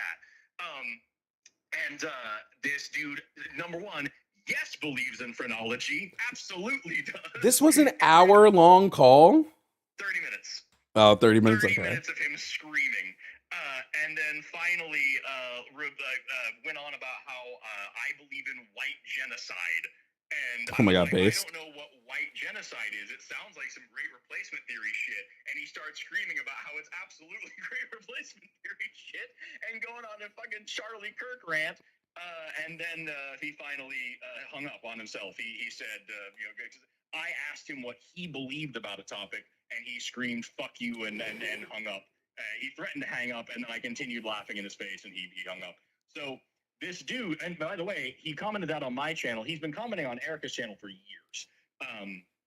This dude has his own channel of AI-generated videos all about how different human races are different. Wait, what's the channel? What's the channel? Oh, brother, I don't fucking know. Brother! Let me pull it up. Give me a second. It's in my comments. I showed his channel on the thing. Hold on. I'll pull this up for you because I'm such a damn good friend. He's got his own channel of like just terrible ass fucking videos. All right, here, hold on. I'm in your chat, and I'm gonna put it in your chat. Oh well, in which chat? It's gonna block you from posting a link. Oh, it's on YouTube. Hold on, let me see if I can find. Let me just make you a moderator on YouTube. You better. Why am I not already? I'm offended. Oh my God, cry about it. I put it in chat, and I'm already a moderator. Oh, are you really? Yeah. Oh shit. We've apparently had this issue before. W. But yeah, the dude's got 2,000 subs, and he started the call. I should also point out, he started the call by explaining that he is a diehard MAGA Trump supporter, but he's not like these fucking idiots that are like, like evangelical Christians, right? He's not some of these fucking stupid, whatever. And then proceeds to go full fucking Nazi, and I can't get over that. Like, yeah, I'm a hard Trump supporter, but like, listen, I'm not one of these crazy Christian guys, all right? I think blacks are subhuman. Like, that's can't handle. This is crazy. It was wild. And so the long and short of it is, I really wanted to have a serious scientific discussion about bioanthropology between, Erica and I, who I know have training in bioanthropology, and this guy who claims to be He literally said out mentions loud you and Erica's Yes. accounts in his. I'm putting the link to that video in the chat right now too. I put the link to the video from last night in the chat for everybody to go see. And he's the second call that night. But like he fucking I really wanted to have a conversation about the data, a conversation about like just a theoretical conversation about it, the way you would have in an Anthro 101 class, basic shit. If this is true, then why do we see greater genetic differences within races than between them? If this is true, why do we see the largest genetic diversity in our entire species in African populations? If this is true, why do racial characteristics vary independently of one another? Like the basic common sense questions you get in an Anthro 101 course. That's what I wanted to talk about with this dude. And he literally, I'm not even exaggerating, he said himself, he could not stop screaming in order to have the conversation. And then he pissed his pants and hung up on himself because I asked him about his own beliefs. That was the call. That's so funny. Okay, I need to watch this fucking shit before I get off stream today. Or at least watch the beginning of it. Let your channel enjoy it. It was Wait, you know what? I'll go watch the beginning of it right now just to see what it was like. By all means. If you can share stream it, I'll tune into your stream and watch it. It'll be great. All you gotta do is pop the screen off. I'm gonna watch it. I'm gonna pull it up right now and I'll go take a listen. All right, man. I'll talk to you later on. Have an awesome rest of your day. Goodbye, chat. All right, buddy. Talk to you later. Later. Okay, holy shit. Hold on, let's take a look. What was this dude's name? The fact that Forrest and Eric will be going for 7 hours on stream is crazy. All right, hold on. I just want to watch the start of this fucking call. For real, dude.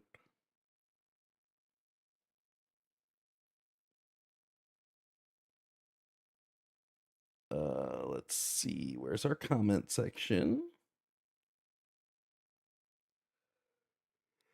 What was homie's name? Eric, no problem. D is yeah. Social Darwinism is that dude, right? 132. Okay, hold on. Let's fucking let's take a look real quick. Hi, Eric. You're on with Forrest and Erica. How you doing today? Guys, I am exhausted. That was the most bizarre thing I've ever heard in my life. That guy is crazy.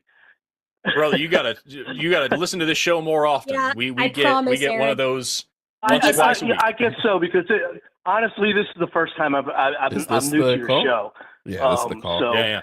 that call was just so in outer space. I don't even know what. Let me bring this back to normal conversations and normal subjects. Human evolution. Is that okay? By all means. And if you want a real treat, go listen to the conversation that Forrest and I had with the person who was telling us about the monad. That's another classic. Oh, Jesus Christ, yeah. Classic for some interesting, really interesting takes. Yeah. We try to let people flesh out their ideas. That's all. I mean, we're trying to be pleasant.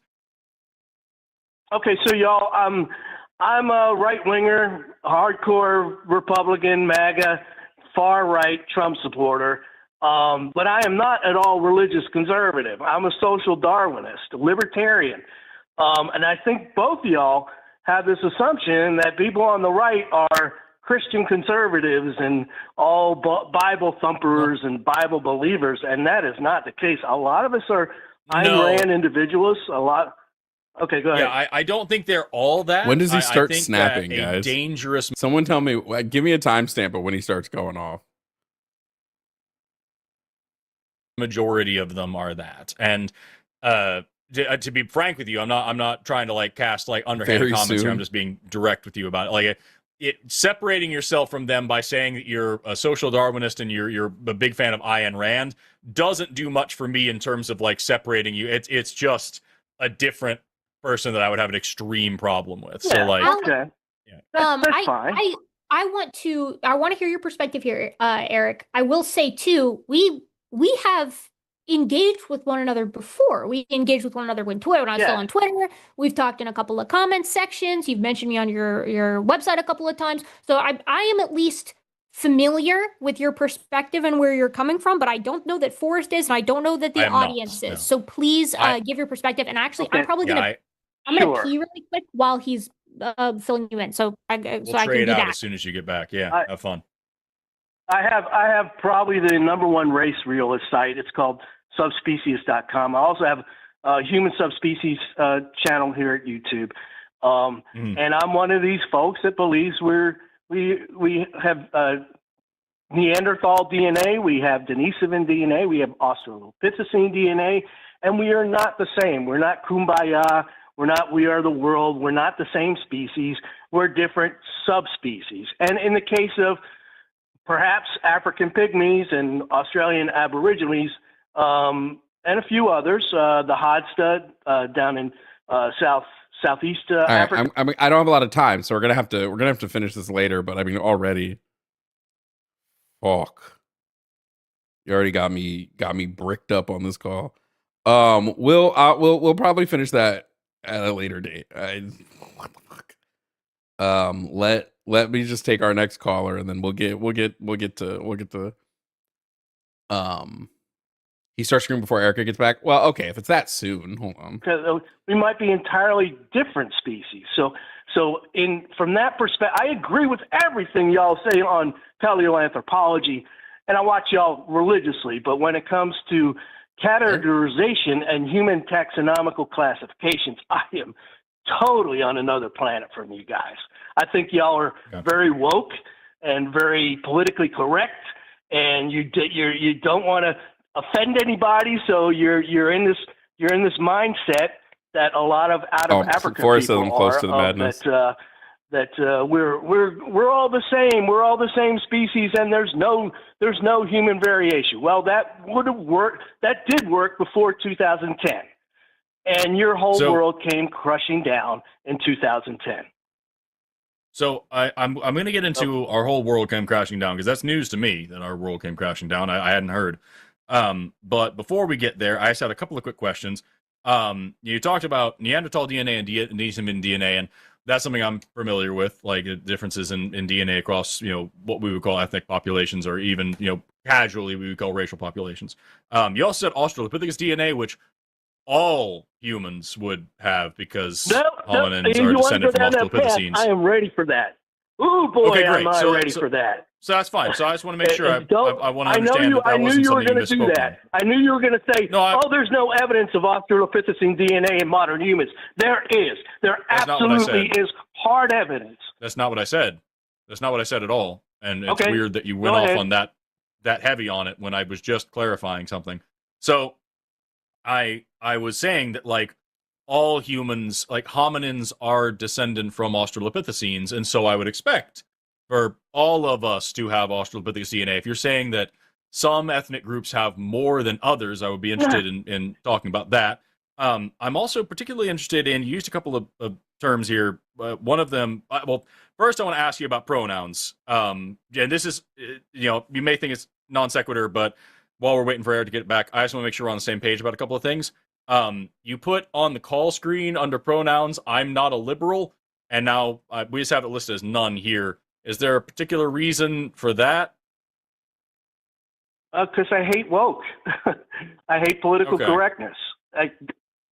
And you guys are awful about that kind of stuff. I mean, it's the reason why I ask. Vomit-inducing. The reason why I ask is because I'm curious to know if, like, the science of sex and gender, which is also, modern biology that's widely accepted, is another type of biology like race realism that you take issue with, and that you think that, like, all, like the modern academic consensus is incorrect about science of sex and gender as they are about race being a social construct. Is that what I'm hearing? Are you asking me about trans? Is that your question? I can be more simplified. So generally, like, modern biology is all the academic consensus. We're all in agreement. Sex and gender are different things, and they're not necessarily congruent. That's where you do get trans people from, but that's why we, as a collective society, kind of started moving in this direction of identifying pronouns because we kind of realized that it's just not as easy as just hearing someone's voice all the time. And also, if we didn't do it that way, then trans people were just kind of outing themselves by using them. So you guys are basically, just as bad as I imagined you to be. Y'all are so far left wing. It's pathetic. But I don't want to. Yeah. I don't want to get into that. I don't want to talk about trans and gender and all that kind of stuff. That's not my forte. Eric, you're going off of several deep ends here. I just asked a simple clarifying question. I didn't need you to. I promise you, I agree. I am so far left, you have no idea. The question that I asked you is, makes me you didn't provide to pronouns. My stomach, dude. What is wrong with you? Why are you like that? That's great for you to have those feelings. Why do you hate this country so much? Eric, I need you to keep your feelings in check. I'm just asking a simple clarifying question here. All I asked was, Call me you didn't provide pronouns. Me Mister. Fine. You didn't. Call Mister me isn't a pronoun. Mister isn't a pronoun. All I asked was, modern biology textbooks explain the difference between sex and gender. And if you took the stance you're not a liberal and asked, I was just wondering if that's another part of biology that you take umbrage with. It sounds like it is. Because you're saying I don't care about it, dude. I just sat through the most bizarre 1 hour of Howard for Eric, an hour, and I did not get on here to talk to y'all about pronouns. Eric, you are the only one who's yelling. I did not get on here to talk about gender and pronouns. You are the only one who's yelling. Denisovans and Australopithecines. Eric, I need you to calm down. We're doing logic and science, not emotion here, right? I'm just asking a simple question. Denisovans and Australopithecines. You wanted to talk about it. I'm just asking. The modern academic consensus is that race is a social construct. You have a problem with that, and you want to argue about it. I get it. That is not true. That is the modern left-wing social scientific consensus. Okay, I'm not a great. left-winger. I don't care what Harvard or Princeton nobody is under the influence that you're a left-winger. Shit. I need you to take 10 deep breaths, Eric. You are the only one who is yelling. Please control your emotions here, okay? I'm just asking. If that was another part of science that you have an issue with, that was the whole question. I had another one that I wanted to ask you. I don't think we can get there before you calm down. Okay. So just my answer would be simply, I guess I'm a general Republican conservative on the issue of transgender. But it's not my thing, and it's not my forte, and I really don't care about it. I'm asking for. Holy shit, this dude's a baby. Forrest, how did you put up with that? Oh my god. I'd have just been like, bro, call a different day. We'll watch the rest of it later. I really gotta get to these next callers. But I would have just been like, homie, I'm not talking to you straight up. I just want to get to these last callers before I have to go. We're gonna bring up Sam. Sam is calling about topic number 2, no compelling external evidence for Christianity. Sam, can I just get your age and pronouns, please? Hi, how are you doing today, sir? Chillin'. Can I get your age and pronouns? I am 24 and I do not go by pronouns. Sorry, can you say that sentence one more time? I said I am 24 and I do not go according to pronouns. Sorry, you cut out right there at the end. Just that last bit one more time. I do not go according to pronouns. Okay, it just seemed a little weird because I guess I wasn't mishearing. You kept using a pronoun in that sentence.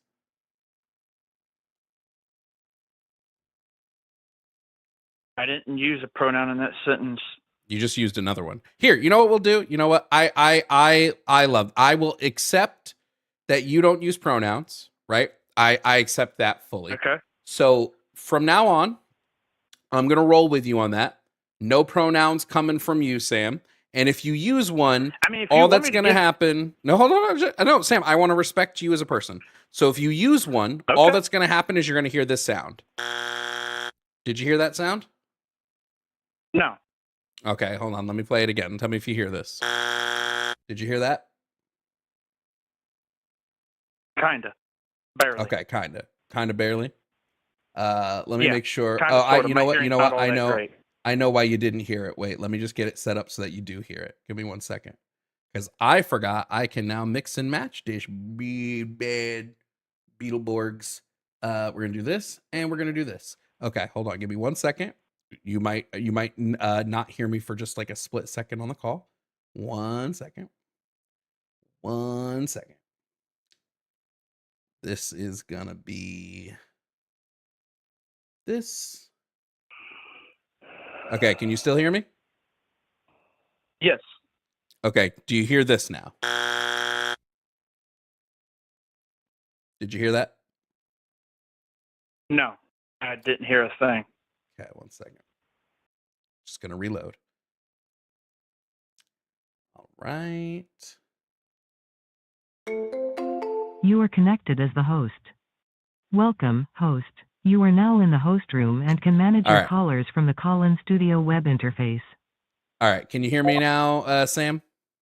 Yes, I can hear you. Okay, now you should be able to hear this. Did you hear that? Yep, I heard Beautiful, it. I heard beautiful. It. I heard so it for the clearly. rest of the call, starting right now, I'm going to accept that you don't use pronouns. If you do use a pronoun, you're going to hear this sound. Okay? So, Sam, I believe there is Yes, no sir. compelling evidence for Christianity. What is your take? I would say. Careful. You just used a pronoun. I said say. I didn't say. Careful. You just used one again. So I can't talk? No, you can. You just can't use a pronoun. You used another one there. Fucking with me, right? No. Also, me is a pronoun.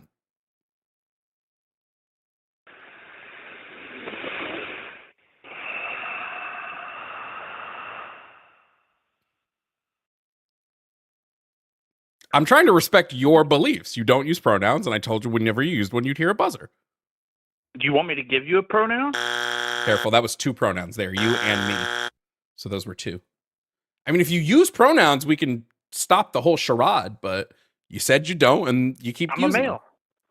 them. I'm is a pronoun. Male isn't a pronoun, but I'm is a pronoun. What's not a pronoun? Nothing in that sentence was a pronoun. What is?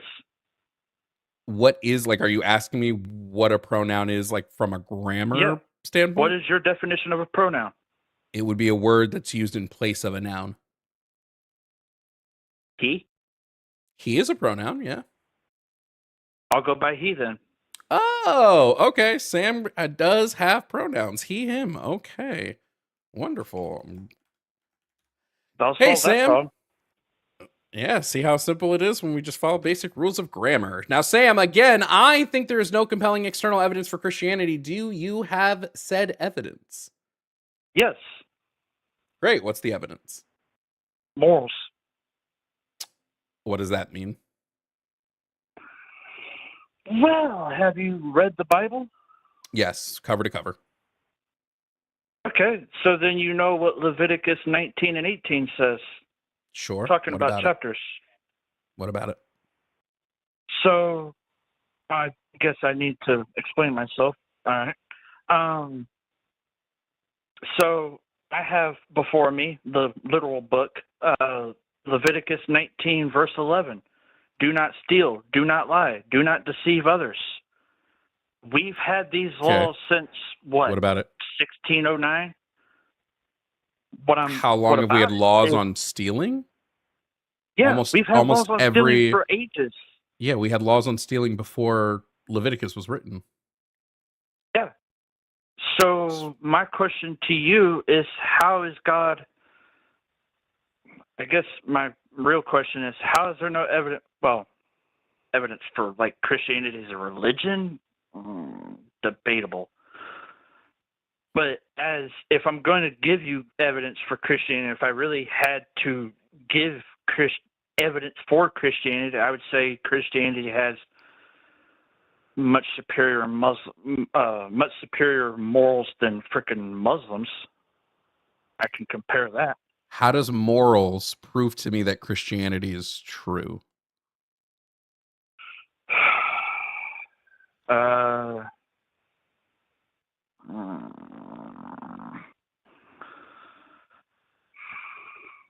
Morals prove Christianity is true because don't want to compare religions, but I can't really think of any other way of proving that Christianity is true. Morals prove Christianity is true because let's use Muslims, for example. Frick it, I'm already fitting to go there anyway. Okay. Let's look at Muslims, right? Sharia law. Sure. What does Okay. Sharia law usually Dude, tell I'm us? laughing so All right, fucking well, hard right now. I'm in fucking Sharia gonna law, crack up. Muslim women specifically are told that they cannot expose not one part of their body except for their eyes. Not one. And our view of that, women are suppressed in Muslim countries. In Christianity, women are not suppressed. Women can do basically whatever. The only thing women are not allowed to do in Christianity, and this is just because of God's order, is preach, or in this case, teach in churches. They're not allowed to be pastors. They are to be silent in a church. That is due to God's order. God, Father, Mother, Child. That is the order of God's ways. What is I'm so confused though. What does that how does any of this prove that they're true? Like, if you want to talk about fucked up morals, there's tons of them in the Bible. You sure about that? Yes. I mean, we can go right to your big homeboy Leviticus and look at Leviticus 25, 44 to 40. What is it, 44 to 48? Hold on. What chapter are you going to? Leviticus 25, 44 to 46. Okay. I will let you. You have the Bible in front of you. Go ahead and read it. What was the verse? I wasn't quite. Leviticus 25, 44 to 46. 45 to 46. 44 to 46, yeah. Oh, my bad. I'm sorry. This is Leviticus 25, verse 44 to 46. Yep. Your male and female slaves are to come from the nation around you. From them you may buy slaves. Yep. Verse 45. You may also buy some of the temporary residents? Residents living among you, and is this members bullying? of their clans born Yep. in your country. Mm-hmm. And they will become your property. All right. Is owning another person as property moral? No, I would not agree that it's moral. Okay, but the Bible says you can do it. Okay. So is the Bible immoral? Remember.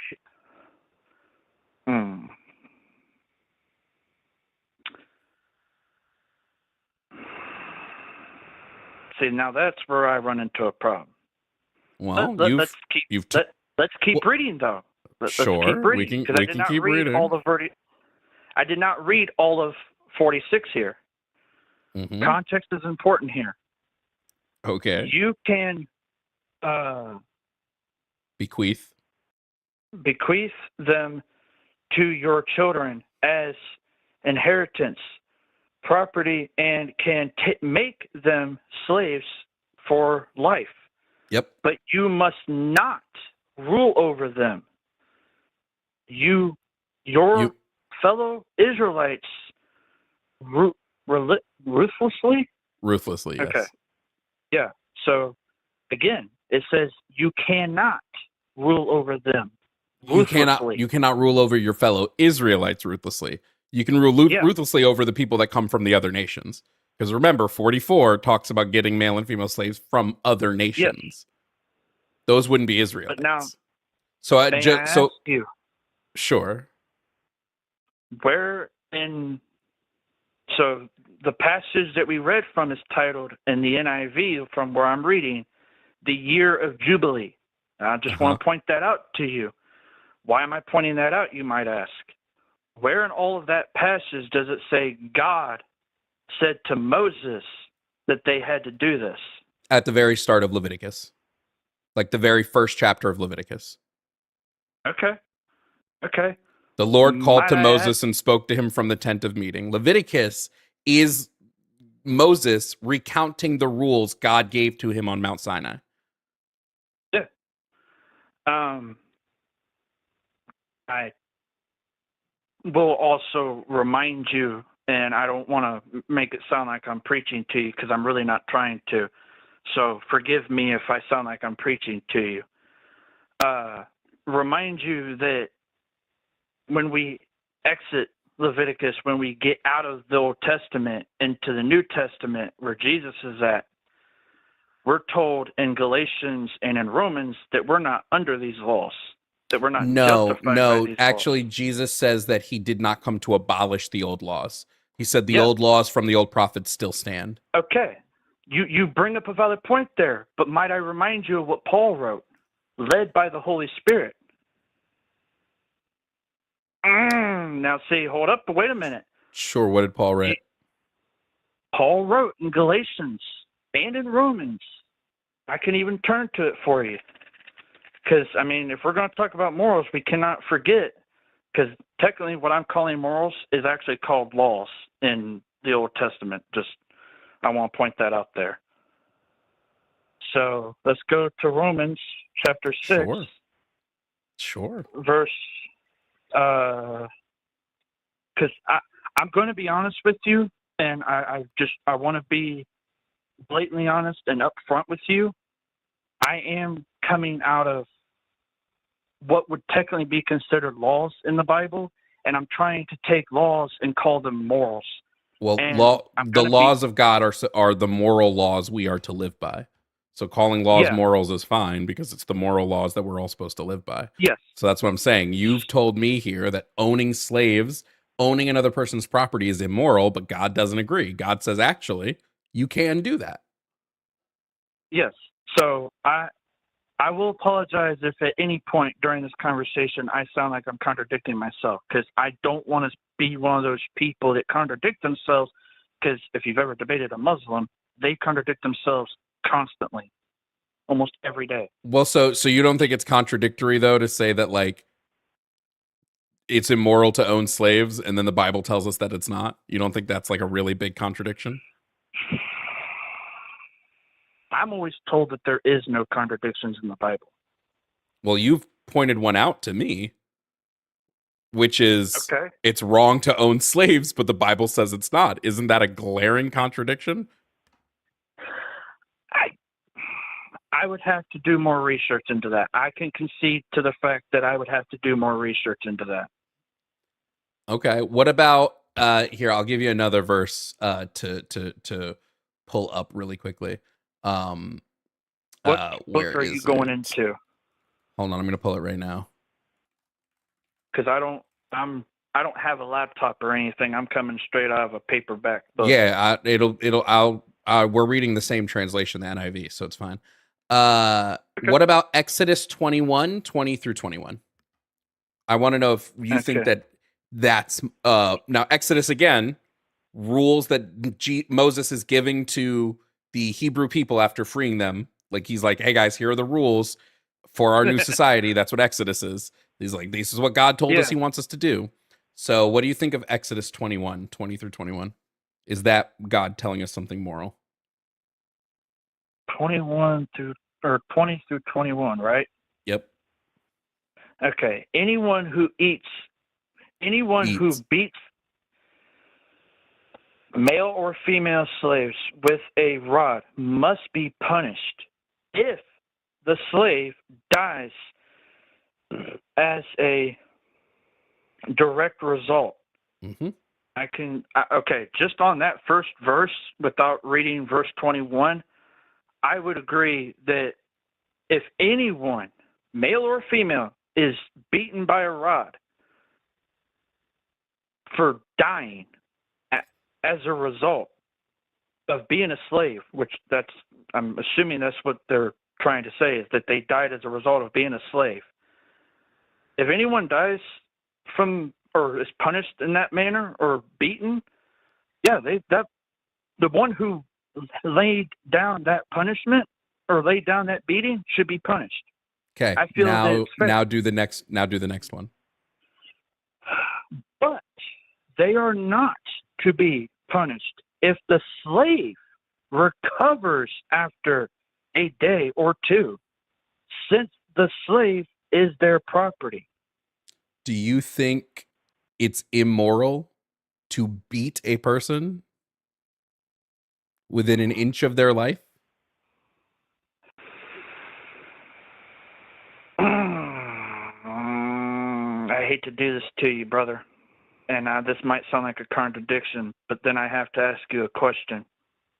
Do you think that this also kind of sounds like something similar to what Jesus went through? I mean, look at the way he was beaten and brutally murdered. Do you think what happened to Jesus was moral? I don't. No. Okay, so is it moral to beat someone within an inch of their life? It was never moral to have slaves in the first place. But God says that it's okay. The Bible had slaves. God says it's okay. He directly says it's all right. Isn't everything God says okay moral to do? Yeah. I mean, that's what we're taught as Christians.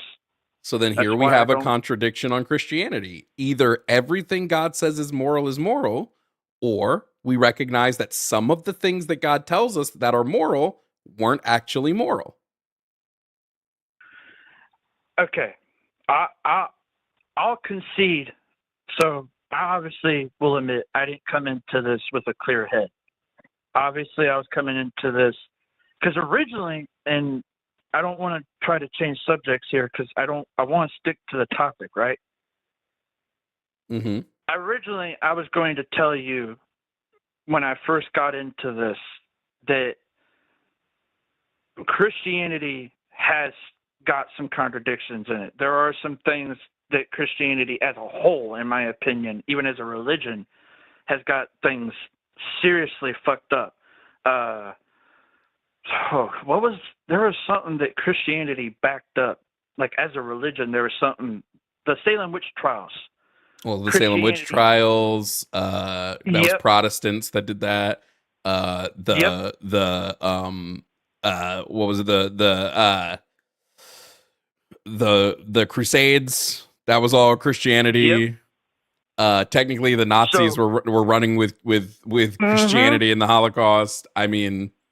But right now, I'm not talking about what Christians might have done with Christianity. I'm talking about direct word from God. Yeah. So I will have to concede that, no, that's not moral. So when you told me that Christianity is real because of the morals, and we're coming to understand that there are things that Christianity tells us are moral that aren't moral, well, that just leads me to think that Christianity is not real. So the reason I was saying it's moral is because I was going off of what Leviticus 19 said in verse 11. The other reason that I was saying Christianity is real because of morals is also what Leviticus chapter 18 verse 6 through 14 says. What about it? So if you want, I can read those verses to you. So hold on, just really quickly. I know what you're saying. You're going to be bringing up the fact that it tells man not to lie with man, right? Now, no, you're not talking about man lying with man. Which one are you talking about then? Leviticus chapter 18, verse 6 through 14, and it literally reads. So again, the Lord said to Moses, this is what unlawful sexual relations is what this is. Oh, are you talking about the incest stuff? I'm only reading to verse 14. I'm not reading. So you're just reading about the incest stuff. Yeah. 6 through 14 is just don't fuck your family. Okay, hold on. Okay, hold on. Great, let's get into it. Do you believe Adam and Eve were real? Yes, absolutely. No doubt in my mind. How many kids did Adam and Eve have? Now, I'm sorry to tell you, but I didn't start in Genesis. I started in Matthew. So, But you believe they were real? Actually, yes, I believe that they were real. I read the first page of Genesis, but when I got this new NIV that I bought off of Amazon, I started in Matthew, and I'm 24 chapters into it. So, okay, sure. Then I'll just tell you, they have 3 sons. Okay. Cain, Abel, and Seth. And then it talks about they had some Cain. other sons and daughters, right? It never names their other kids, but it does say that they had other sons and daughters. Now, Adam and Eve were the first people, and their kids were the first children. Who did Cain and Abel sleep with to have their kids? That's actually a good question because it doesn't say that, does it? Kind of only there were only the only women around were their sisters. So the Bible is saying don't sleep with your family, yet first people kind of had to, right? Well, I mean, then you would have to look at Noah too, Noah's Ark and what happened there. Mm-hmm. So it just seems counter. It seems like a contradiction. I know. To say don't sleep with your family, but also people had to sleep with their family. Yeah. See, I'm going off of the morals in just those first 2 chapters that I mentioned. And I don't think it's bad to have morals that say don't sleep with your family, right? But if we pick and choose what morals come out of the Bible, how is that? That's not really the Bible guiding us on morality, right? We're making the determination based on what the Bible says about what we interpret in our modern understanding of the world, what is and is not right. Yeah. Oh, I did not come into this prepared. You can always call back another day if you want to prepare more. Well, when I came into this debate, I'm like, man, I'm going to fucking crush this. Yeah, no, I'm not crushing this at all. I'm getting my ass handed to me. I'll actively admit that. Do you think there might be an issue? Because I think you might be able to deconstruct here, right?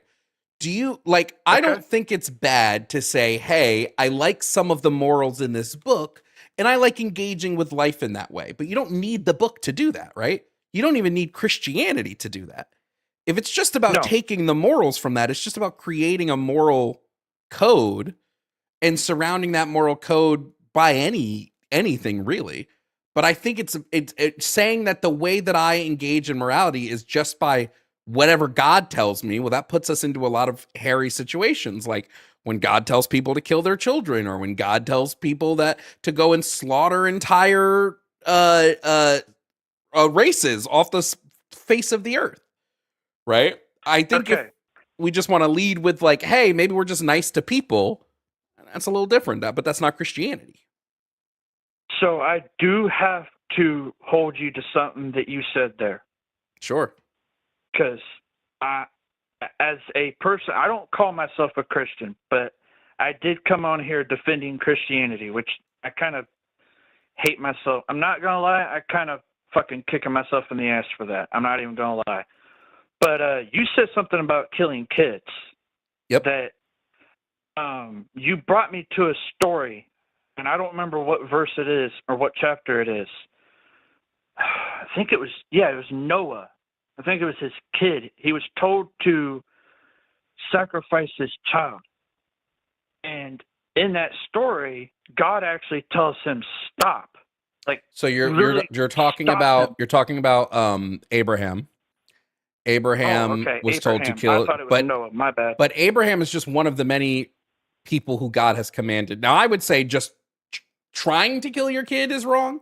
Even if you don't succeed, it's wrong to yes, because God stopped Abraham as the knife was coming down, right? Yeah. I'd say that's probably still wrong to do. Probably still wrong to but we can also look at Numbers 31, where the Lord tells Moses to tell his people to slaughter all the Midianites. And then Moses has his people slaughter babies, slaughter women with babies in their bellies, slaughter all the men, all the boys. The only people they don't slaughter is the virgin young girls, specifically the virgin women children. Those are the only people they don't kill. And you can guess what they're going to do with all those virgin girls. But everybody else, under the behest of God, they slaughter. Sounds like I need to read the Bible more. Possibly, or maybe we just disregard the Bible as this thing of truth and we recognize that, hey, we don't need it to get our moral system from. We can get it from a litany of other places. Okay, so I personally will never disregard the Bible. I'm sorry to tell you that. But, because I can't, well, I say that, but I can also agree that there are certain things in this Bible that are pretty freaking awful. How do we pick and choose then? If you're saying, hey, let's pick and choose what's the point of the book if we're just going to pick and choose what we believe out of it, right? If I'm reading Harry Potter and I choose to believe that at the end of the book, right, I get like 3 chapters in and I'm like, you know what? I'm going to disregard the end of the book. Instead of Harry Potter beating Voldemort, he moves to Candyland and marries 17 women. Right. Well, then I don't really like Harry Potter. I like some fictionalized version of it in my head. You know what I mean? So if we're saying, hey, I like the Bible, but I'm going to get rid of all the bad stuff, then we don't really like the Bible. We like some fictionalized version of it. From that logic, I mean, you could basically say me skipping to Matthew or skipping to read Matthew and skipping the whole Old Testament would basically be me cherry picking what I want to read. That is that is exactly what that is. That is cherry picking what of the book we want to believe and not believe.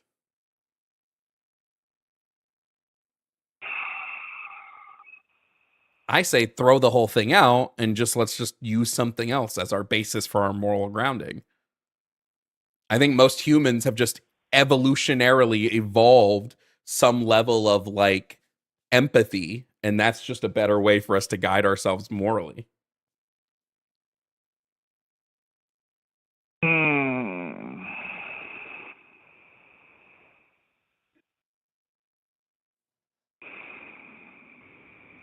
If you're wondering why I'm silent, it's because I'm seriously considering everything you're saying.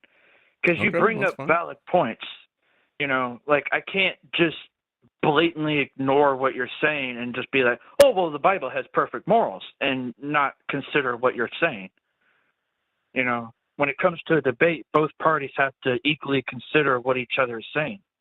Mm-hmm. And I hear you considering what I'm saying and I'm considering what you're saying. And one of us needs something, like you said, either we need to get rid of the Bible or we just need to come to the conclusion that maybe there's something seriously wrong with the people and God. But then again, here's my other I think there's a third solution, Sam. I think there's a third solution. I think it's very clear the Bible was written by a bunch of people and it's mostly straight fiction.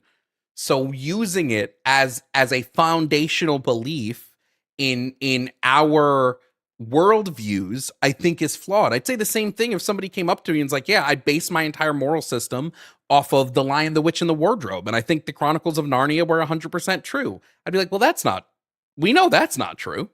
We know that Edgar didn't go into a wardrobe, eat a bunch of Turkish delights, and betray his siblings for real. Just like I don't think it's true that a dude built a boat and survived with 2 of every animals and survived a flood. And I don't think it's true that the first humans engaged in copious amounts of incest in order to populate the world. And I don't think it's true that angels were coming down and fornicating with people, and that's why God got all pissy and flooded the earth to begin with. I just think it's an untrue story. And maybe we take it as that. And if you want to say, hey, it's untrue and I like some of the lessons from it, that's fine. But if you're saying, well, I believe it, and so I'm going to take the lessons, that's where if you believe it, you got to believe the whole thing. You can't just believe parts of it. But if it's just, this is fiction and some of the life lessons tend to map out, yeah, probably because that's what they used it for. They used it as a moral code. So some of those morals are still going to map out and some aren't.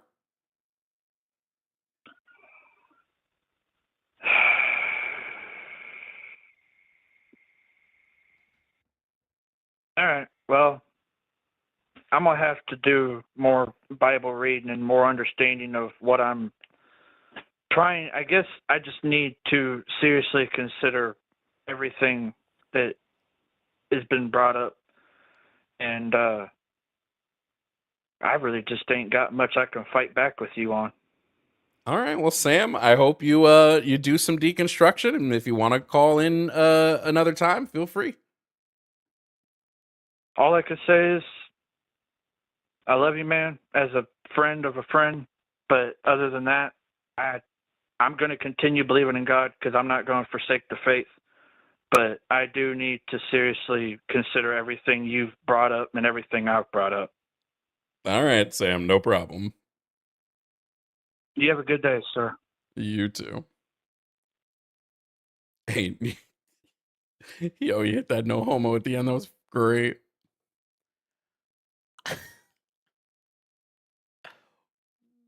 That's good. That's a good. What do I call that?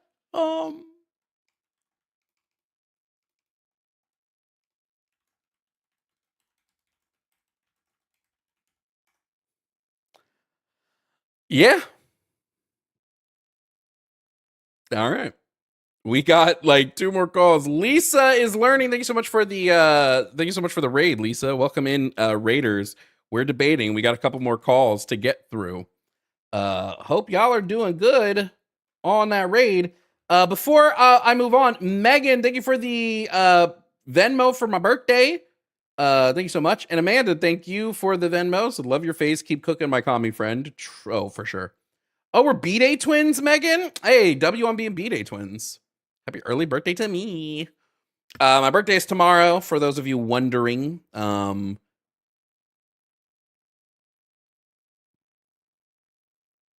Is tomorrow. It says we only have 1 call in the queue, but I'm seeing 2. That's weird. Oh, no, now it says 2. Okay. Let's bring up the next.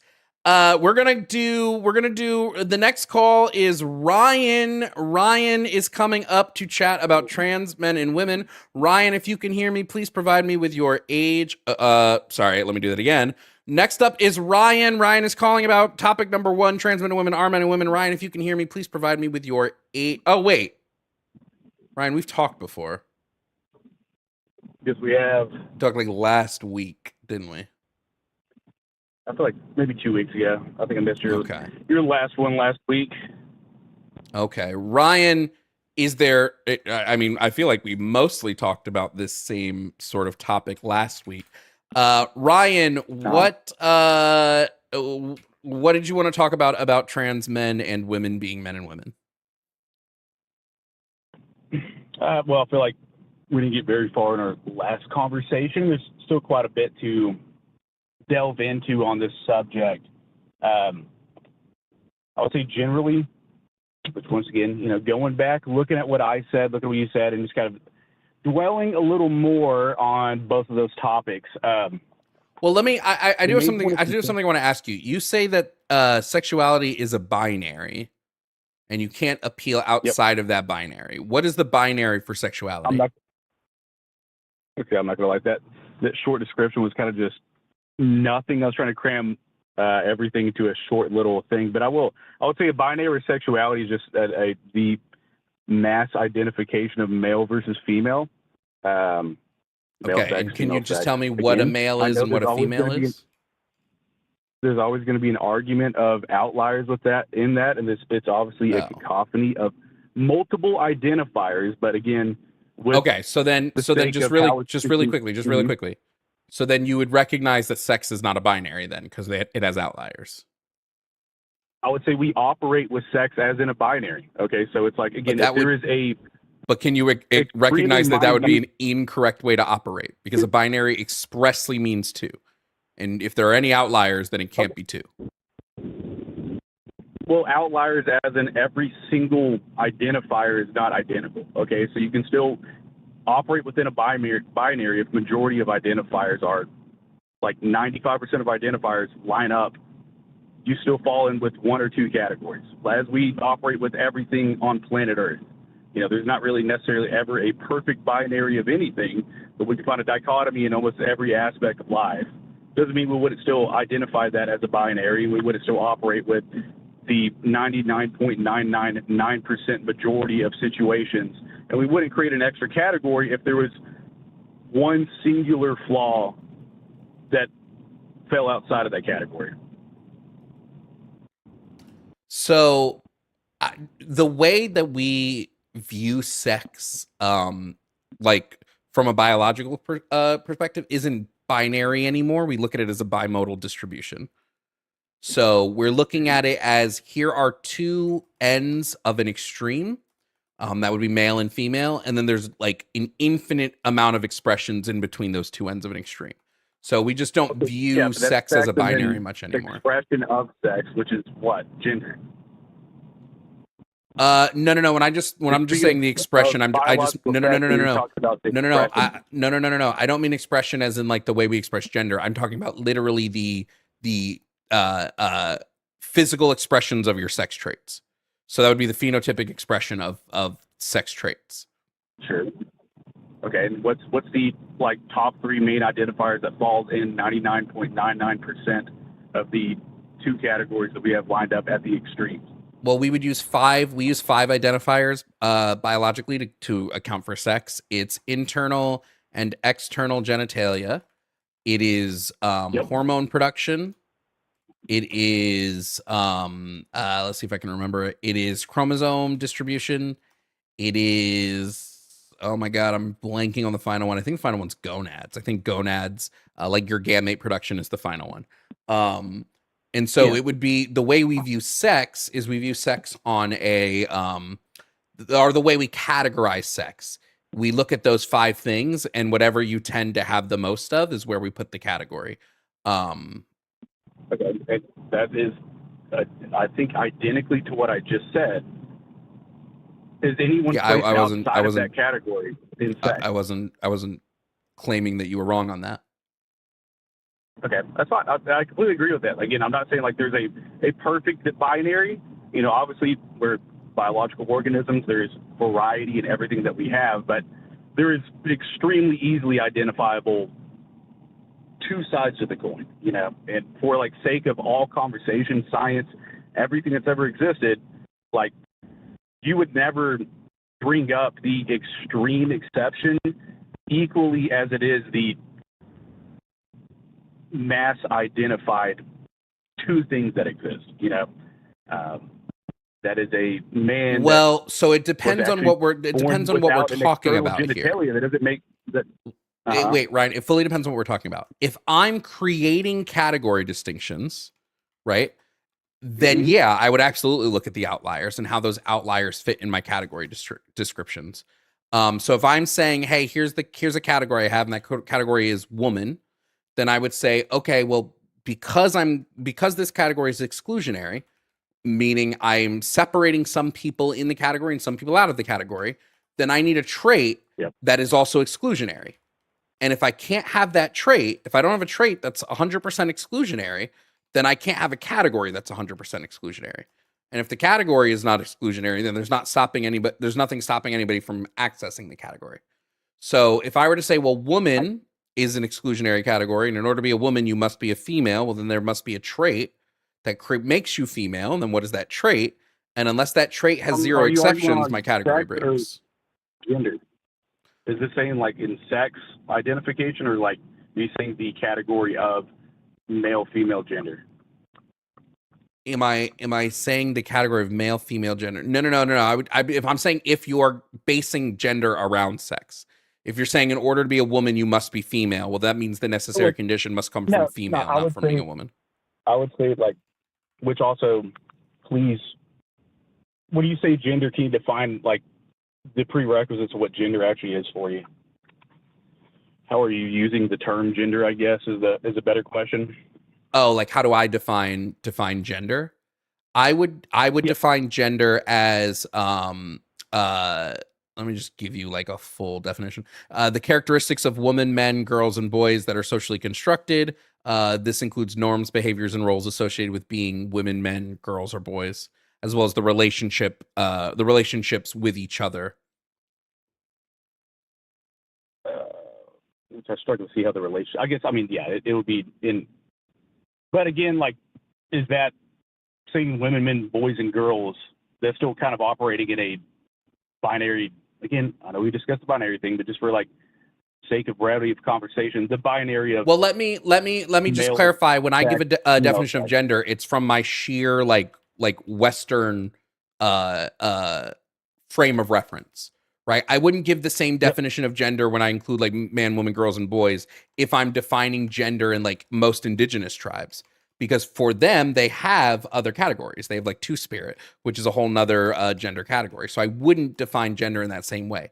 So an easy way to do it would just be to change woman, men, girls, and boys, and just say the characteristics of any given gender role that are socially constructed, if you wanted to do it that way.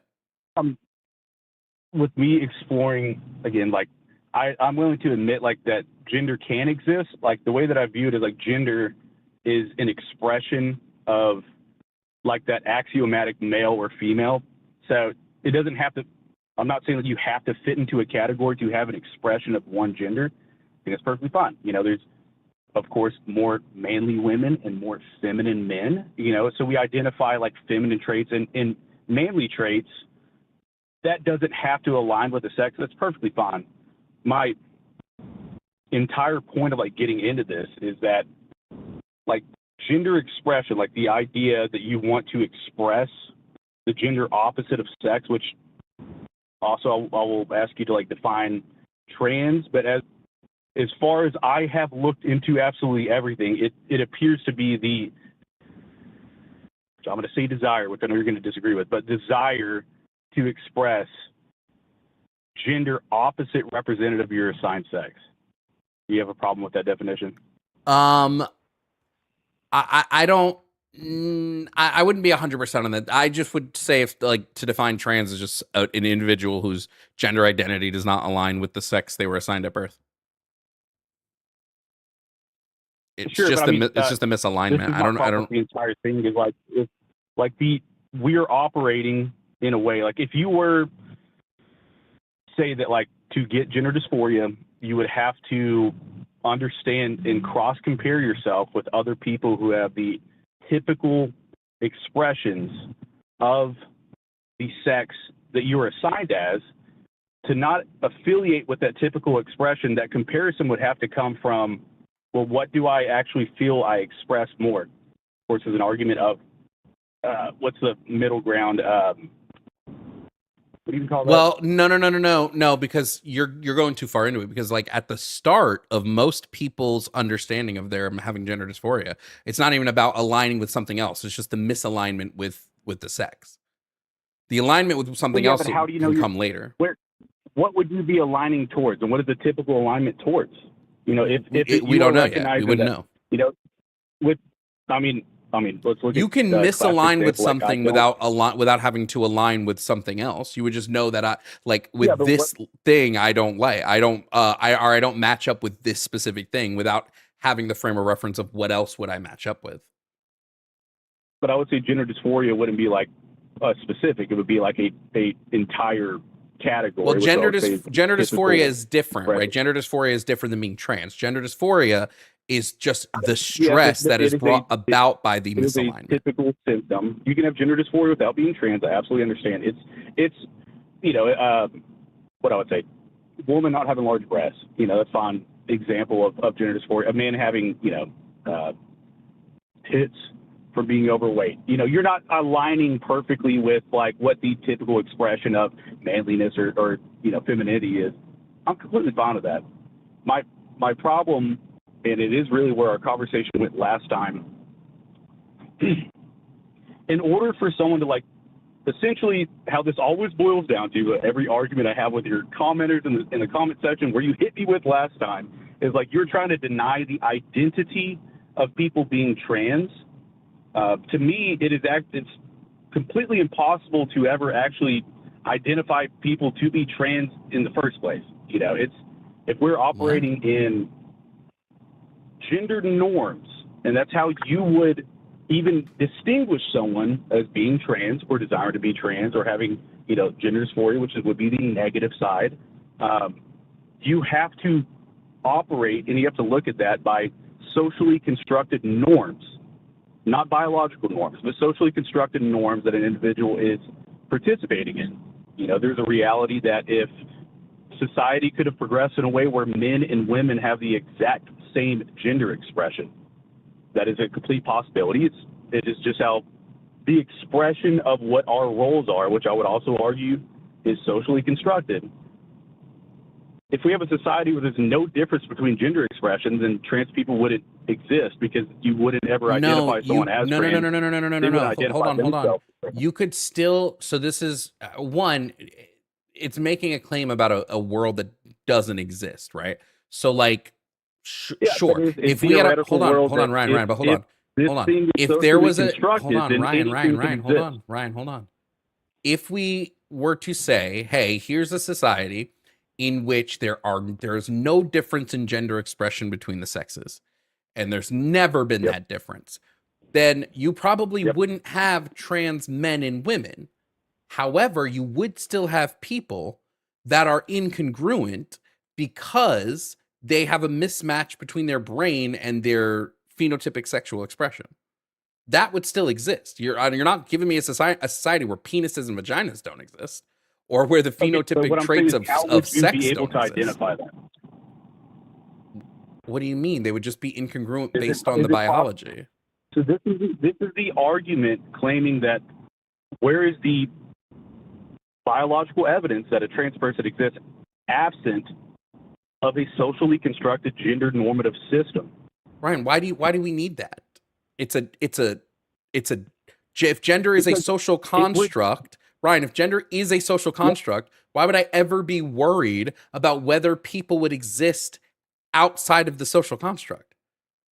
Obviously, people wouldn't have gender. People would probably not have people existing outside of the social construct, and so much to the fact that you made a separate category for human that you are claiming is real and as natural as being born in that way, in that manner. This is becoming incoherent. And therefore, if I identify anything past that, I'm denying the existence of trans people, which you've told me directly.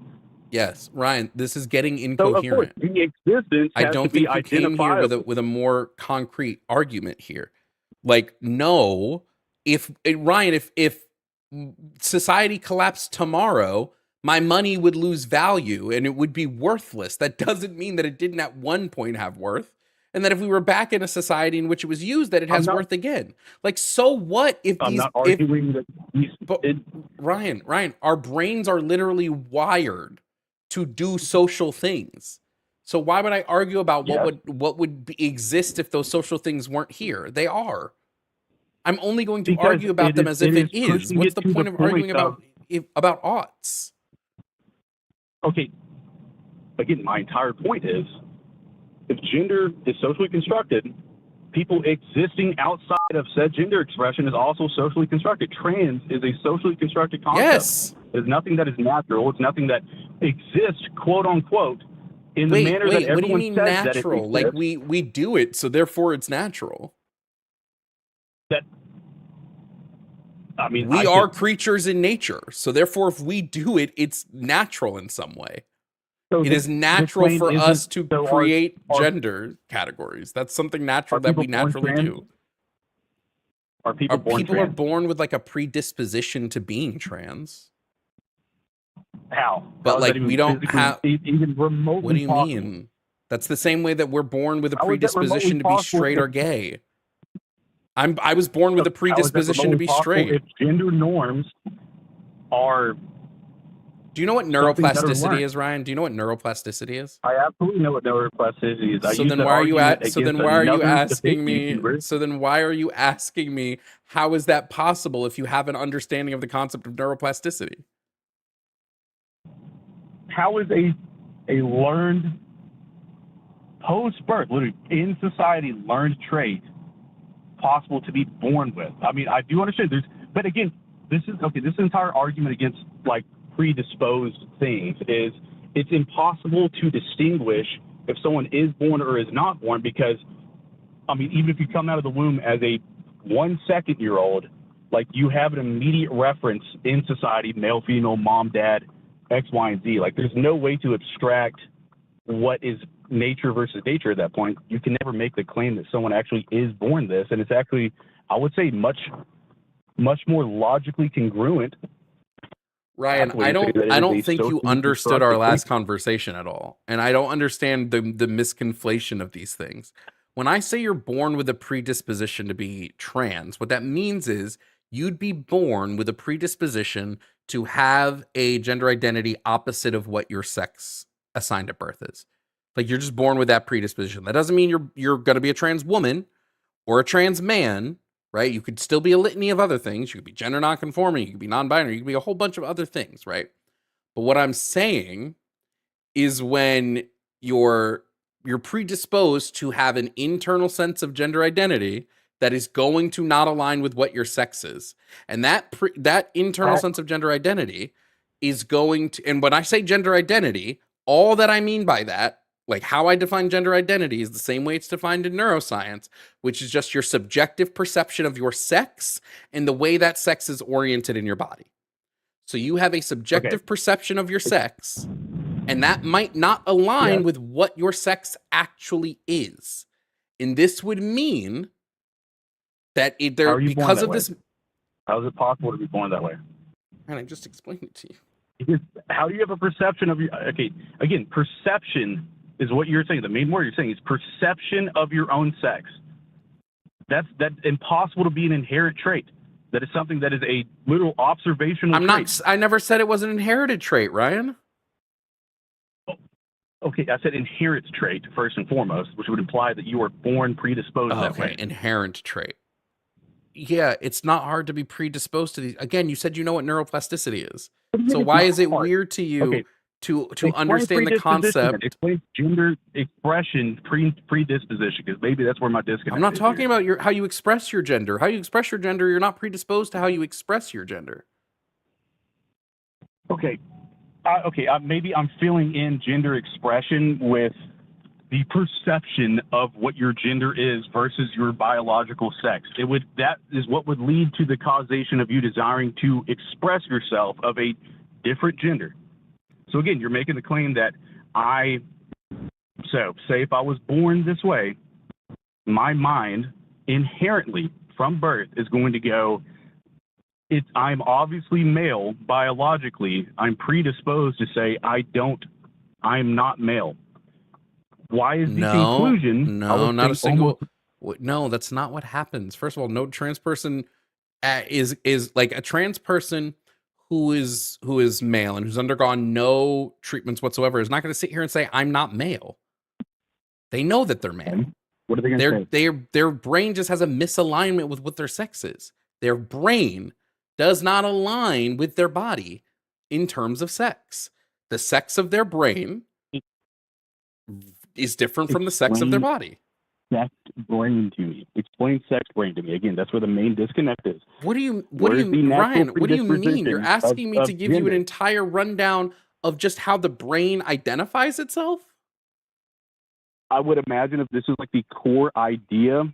Okay, again, the brain identifies itself. That would be, again, a form of self-identity from an observational standpoint. You're implying the fact that a male has a predisposition of gender based off of the brain is developing this way, not based off the fact that you're just a male and your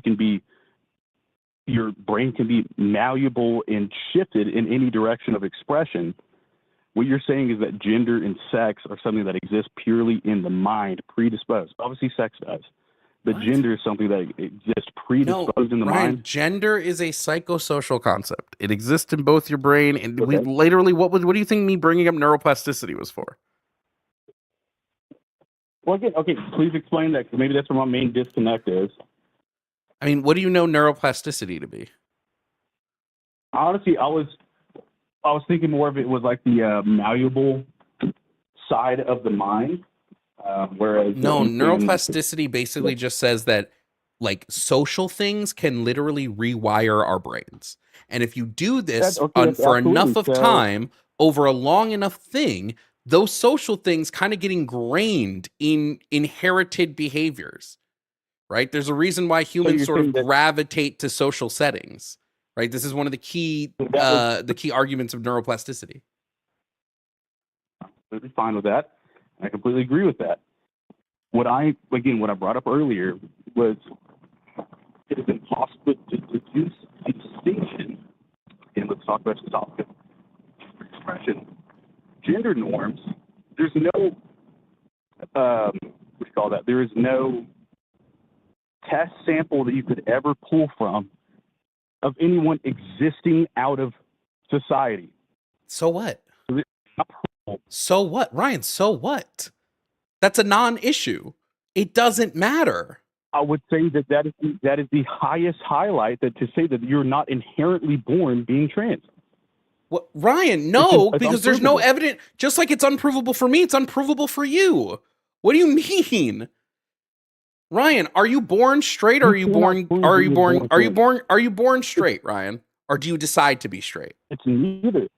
No, okay, I would say that there's a massive, sexuality is a very malleable thing. And there's also, sexuality is a little bit different because there's hormonal influence that comes behind sexuality. Absolutely, sexuality is malleable. There's not there's a hormonal. Whoa! What do you mean when you say there's a hormonal influence behind sexuality? I would say that because of sex drive and the biological mechanism, like the body with having sex drive, the intent behind that is to produce successful reproduction. And if the body's successful doing that, you would find someone of the opposite sex to reproduce with, and that's the only way that it could ever occur naturally. So again, you can look at hormonal influence and sex drive as a predisposition. Again, it's not I wouldn't argue that as a binary. I wouldn't argue that as something that. But that's not what I'm talking about. We're talking about what makes a person gay or straight. Again.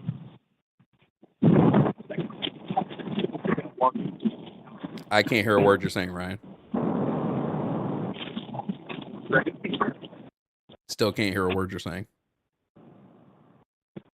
Sorry, it's a windy day today. I had to step outside for a second. I would argue the exact same thing of with gender. Okay, so again, what's being straight? You have a biological predisposition to be straight because of the body's mechanisms of pushing. What did I say earlier? What about all the people that aren't straight? What was their predisposition was not to being straight? Well, again, it doesn't matter. It doesn't mean it's a perfect system. If the body and everything in nature was. But wait, Ryan, this is literally what I'm pointing to you at. There are people who have a biological predisposition to where the sex of their brain doesn't align with the sex of their body, but you're discounting that. But then you can also recognize that there are people who have a biological disposition to being gay or being straight. I'm not saying there's a biological predisposition to being straight. So there's biological advantages to being straight. So the body would suggest towards one way, but it doesn't mean anything. I don't care about advantages. Now, that's a completely different topic of gender expression, dude. We're talking about a biological function, and then we're talking about a societal implementation of how you identify yourself and express yourself. Those are two complete different things, which I would say one category, again, has much more of an argument of a biological predisposition. The other category, being gender, has essentially no argument for a biological predisposition. Ryan, you know that we have evidence that hormone washes play a part in whether or not you're gender incongruent, right? Like in utero, hormone washes play a part in this.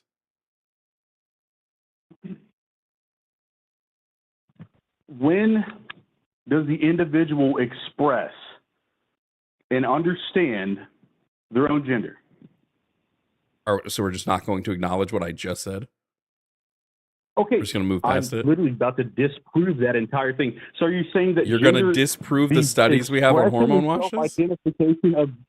Are you saying that the fetus inside of the womb can openly express what their gender identity is? Ryan, what the fuck are you talking about, dude? None of this is coherent. Ryan, being incongruent just means that your brain does not align with the physical representation of your sex. That's it.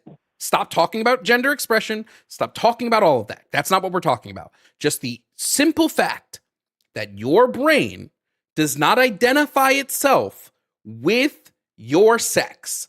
That's it. That How do we you have prove that? evidence. How do you prove that? I don't care how you prove it, Ryan. How you prove it doesn't matter. I do. I don't care. I don't care that you do. How you prove it doesn't fucking matter if it's real. I don't give a shit how someone proves it. I would What are you think talking about? that it's real, you would have to provide me evidence that you could prove Are that there it is trans real. people, Would you do the Ryan? same to me? Are there trans people on this planet right now, Ryan? No. Okay, self-identified. You're a fucking sure. dumbass, In dude. the What are you sense, talking that is about, something- Ryan? You're gonna What are hang you up on me. talking about? You're No, gonna that's hang the up on me. I already stupidest know shit you I've are, ever per heard. usual. That's the dumbest shit I've ever heard. What do you mean, no? You are yet to provide an actual piece of evidence to prove that this is something that is naturally occurring and not societally Hey, chat, influenced. if you're trans in chat, raise your hand. If you're a trans person and you're in chat right now, raise your hand. Again, I'm not saying One, on 2, personal identification. 3, 4, 5, 6, 7. Oh, there, I just proved trans people are real. Kind of dumb shit, dude. Congratulations, buddy. What? You scientifically proved that trans people are real by dude. saying, hey, who self-identifies as this? Hey, Ryan, how do I prove that humans can love other humans? You cannot. You've already said this to me before, and it's an absolute nothing argument. And it led me to the It's not a nothing argument. It's not a nothing argument. You just hate arguments that break your fucking point. So wait, so Ryan, so love doesn't exist. You agree with me? Love does. Ryan, love does not exist. Ryan, love is an expression. Does it exist, Love dummy? is an expression. Does it exist, Ryan? Does it exist? I don't give a fuck if it's an expression. Does it exist? Ryan, this is a closed-ended question. Ryan, this is a closed-ended question. Does it exist? Yes or no? In what sense? Exist is a Ryan, loaded word. Ryan, stop being scared now. Does happiness exist, Ryan? Yes or no? We have already had this exact. Does sadness exist? Yes or no, Ryan? Does sadness exist? Yes or no? Hey, Jovan. What about anger, Ryan? Does anger exist? Yes or no, Ryan? Hey, Jovan. Does anger, Ryan? Does anger exist? Yes or no? Ryan, can you provide me evidence that people are born gay? Can you provide me evidence that people are born gay, Ryan? I cannot. Neither can you. Fucking dumbass. I hung up. He's a dumbass. He's stupid as fuck. It's so stupid, dude.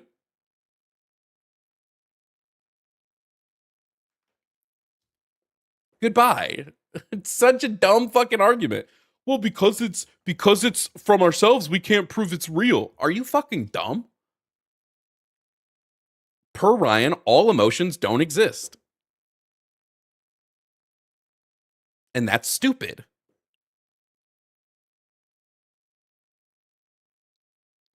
Ryan is not an honest interlocutor? No, there's nothing honest about that entire conversation.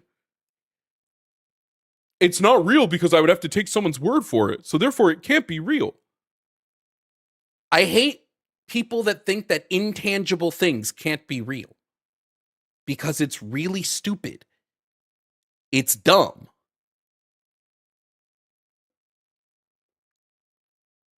It's intangible, therefore it's not real. Is the dumbest shit I've ever heard in my life. It's genuinely stupid.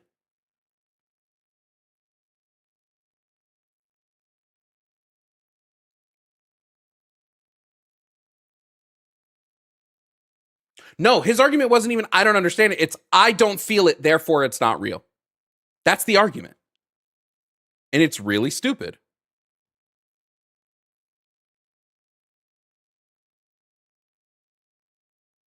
And he's in chat going, you have no argument. I've literally given an argument. What are you talking about? This is what I'm talking about. He's not honest. He's not a good faith debate. There's no good faith debate being had here. If you're going, oh, Jovan, you didn't provide an argument, that's not a good faith debate. I said the premise is stupid. The premise is faulty. It is a faulty premise because we recognize that humans have feelings.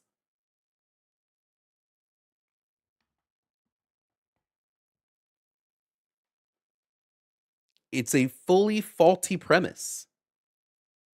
There's no point to have a conversation with somebody who's dishonest like that.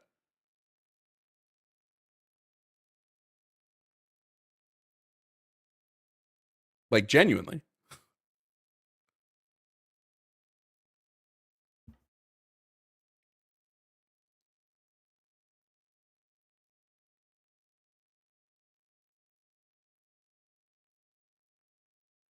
Does pain exist? No, Ryan would say pain does not exist because you can't prove someone doesn't feel it. So per Ryan's argument, pain does not exist.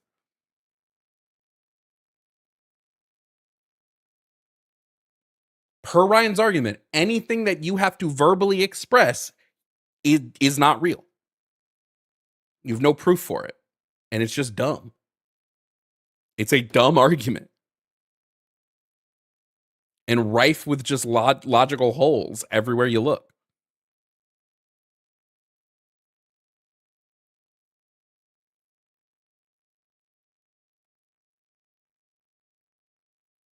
I hate to break it to you, all of your religions are false.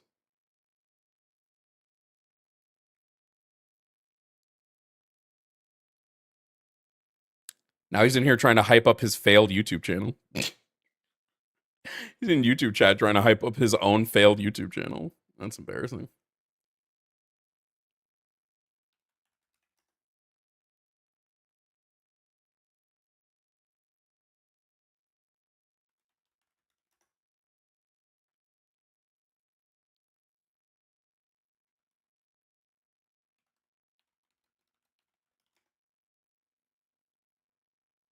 But this is what I'm talking about. Like, when your premise is faulty at start, like, it's just a dishonest conversation. There's no honesty being had here. Ryan's not interested in moving any fucking further in the conversation. Like, that's not what he's trying to do. All he wants to do is be like, look at my W. Look at the W I got. Because I started with a faulty premise and this person couldn't engage with my bad faith premise.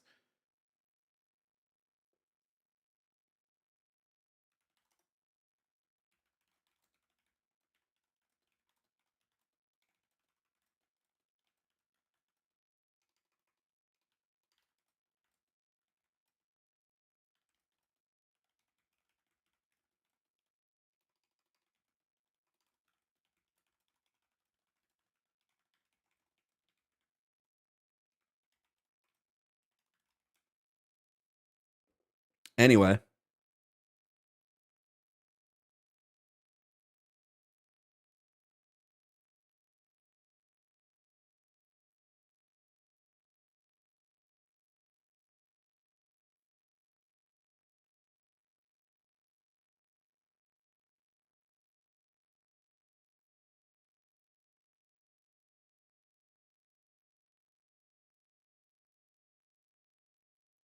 I just think it's boring to have an entire premise to your debate be just a fucking beg the question fallacy.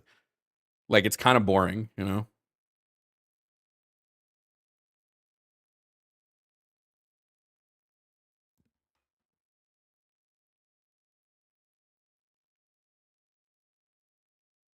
That's literally every Andrew Wilson debate. Well, yeah, the larger issue at play here is when I answer, like, when you have somebody who comes in with a faulty premise, right?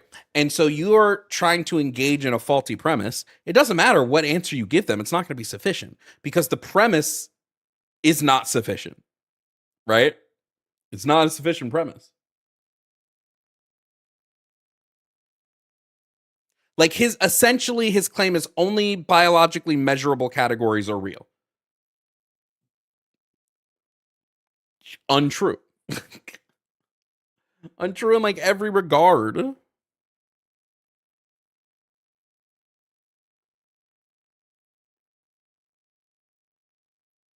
So yeah, it's useless essentially.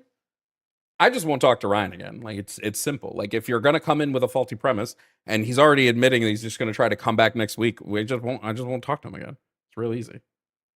I don't need to talk to bad faith I don't need to have bad faith conversations. Audra Rains, thank you so much for the raid. Shout out to everybody coming in from the raid over on Twitch. What's up, guys? Welcome into stream. We're debating conservative chuds. Well, we have one more debate to get to.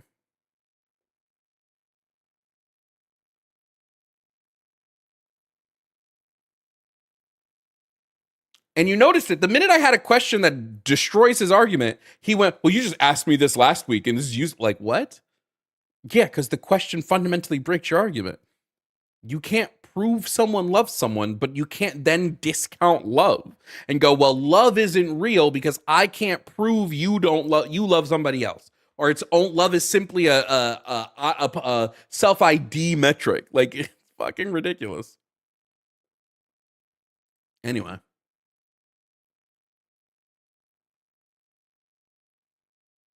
Homie, we don't need to engage with you. Goodbye. See ya. We don't need bad faith interlocutors on the channel. Goodbye. I'm not even going to post the clip. Because now you're just in here trying to clout chase. So your clip won't get posted. I don't need to post clout chasers.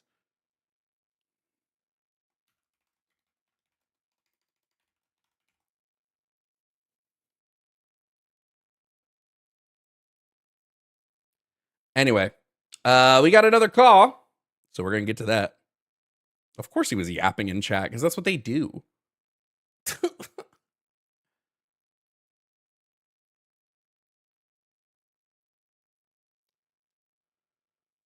I've never been loved, so it doesn't exist, Ryan. That's fucking funny.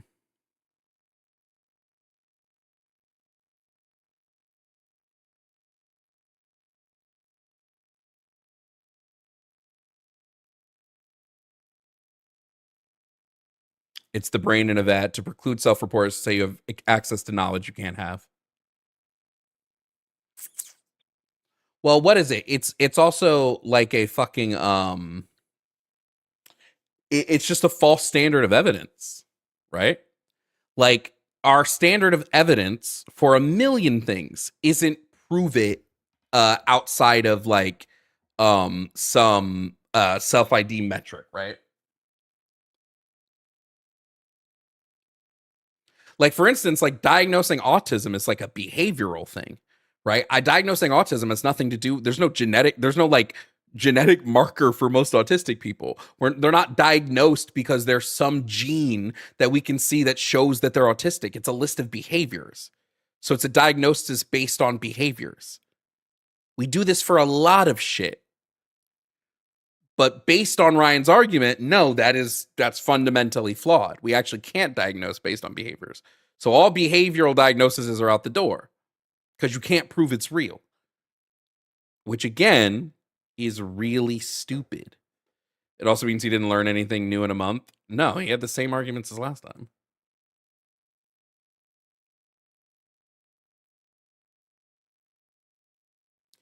Anyway, let's take this next call. I had to take an autism test. Exactly.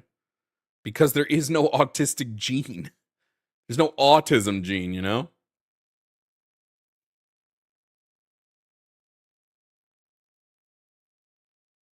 But again, we have evidence on hormone washes. It's not like super concrete, so I tend to not use it.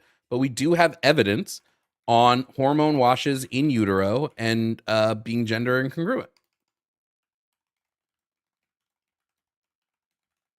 I mean, you could go even deeper. There are some studies that show that like the brains of trans people are actually more similar to the brains of cisgender people, of their cisgender counterparts. But I don't like using the brain studies as much because they're so few and far between, because the only way to actually get the understanding is to like literally dissect a brain.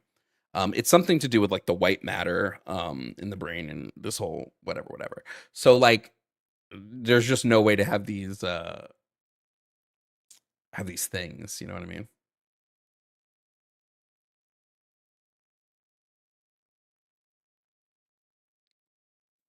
So the theory with the hormone washes is that even though let's see if I can remember it correctly, even if your body is developing along like a positive SRY expression standpoint, if you are then hit with enough of the hormones, like let's say estrogen, you're washed over with enough estrogen, your brain won't align with that SRY expression. That's essentially the understanding of like the hormone wash thing. Like I said, the evidence is there. It's a little limited. Because the development of the brain when it comes to like the fetal brain development, it happens after sex development. So your SRY expression is going to come first, and then your brain is then going to exist under these parameters of the hormone washes second. So it's basically saying, well, your expression happens, and then it's a whole thing. Let's do this last call. Coming up next is Tony. Tony wants to debate topic number 2, there being no compelling evidence for Christianity. Tony, if you can hear me, please provide me with your age and pronouns. Yo, what's up, man? It's Tony. I'm 18, and you can call me he, him. That's fine. All right. Now, Tony, I believe there is no compelling external evidence for Christianity. Do you think there is? And if so, what is that compelling evidence? Of course, yeah. So I think it's important to what do you mean by external? I assume you mean like outside the Bible, right? Yeah, external would be outside of the belief system of Christianity. Yeah. Okay. Well, I'll start with that, but I would just like to know what exactly is offsetting you about the Bible. Specifically, I want to discuss like the New Testament and the resurrection. So what exactly setting me is that magic doesn't exist. So like I don't believe the magic of the Bible. Say it again? Magic doesn't exist, so I don't believe the magic of the Bible. Magic doesn't exist. Yeah. I mean, so we consider the resurrection to obviously be a miracle, right? So the miracle is going to be, right? Well, it would be magic, yeah. A sort of divine, we don't call it magic, right? Magic. You don't have to call it magic. It would still be magic. A mystical thing happens. Mystics and magic. Well, hold on. Something that is impossible to happen, right? Something that is physically impossible to happen happened. That's magic. I wouldn't use that term, but all right. I know you wouldn't because it implies some level of fakeness. So obviously you wouldn't use magic, but I would as somebody who doesn't believe in magic. I would use that phrase. Of course, yeah. Okay, so for the sake of argument, we can call it magic. Why not? Is that your only contention against like the New Testament? Just magic, miracles can't exist? That's my largest contention. I mean, there are other contentions like some of the stories not lining up, the fact that Jesus has no contemporary authors, things like that. But like, yeah, my contention with Christianity's truth claim is that it's making a claim that Jesus was divine, and I don't believe in the divine because there's no evidence for the divine. I mean, I think that's kind of a bit of a flaw. I mean, obviously, if you have, right, you obviously believe, right, magic, miracles can't exist. Right. So if you assume that, right, obviously, I would say, right, no type of evidence is going to be able to. Do you think I believe in like the lack of magic from like a biased standpoint? Like, let me ask you: has any human, not counting Jesus, ever come back to life after being dead for 3 days? So I'll answer that, right? So my belief of a miracle, right?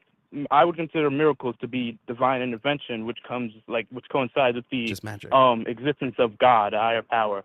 That would be the base justification on why a miracle would happen. Obviously, if a God exists, the creator of nature, he can intervene in said nature. Yes. So you're starting your entire belief from a bias. The bias is God exists, so therefore anything that the Bible says happened must have happened because I believe that God exists. Not, hey, is there evidence that this actually happened? And then formulating your belief on God based upon the evidence. I'm sorry, I didn't hear that. Could you repeat that? You're starting from a bias of God exists, therefore any of the miracle claims of the Bible must be true because God exists. You weren't given evidence of those miracle claims. You're just saying because God exists, they must be true. I don't operate that way. I need the evidence first to formulate the belief. You're right. Okay. I see what you mean, right? So you're saying, okay. So I would say, right, obviously, okay, so I'll start. That was my mistake, I assume that. So I'll start, right? Right, so let's not assume that miracles, are, say, right, we're not assuming that these miracles are, like, possible or impossible. We're saying, right, in the category of the resurrection in the New Testament, right, the events in that regard, we're saying, right, what explanation, what theory, right, fits the available data that we have. Well, right? hold on. Right, It would be different than that.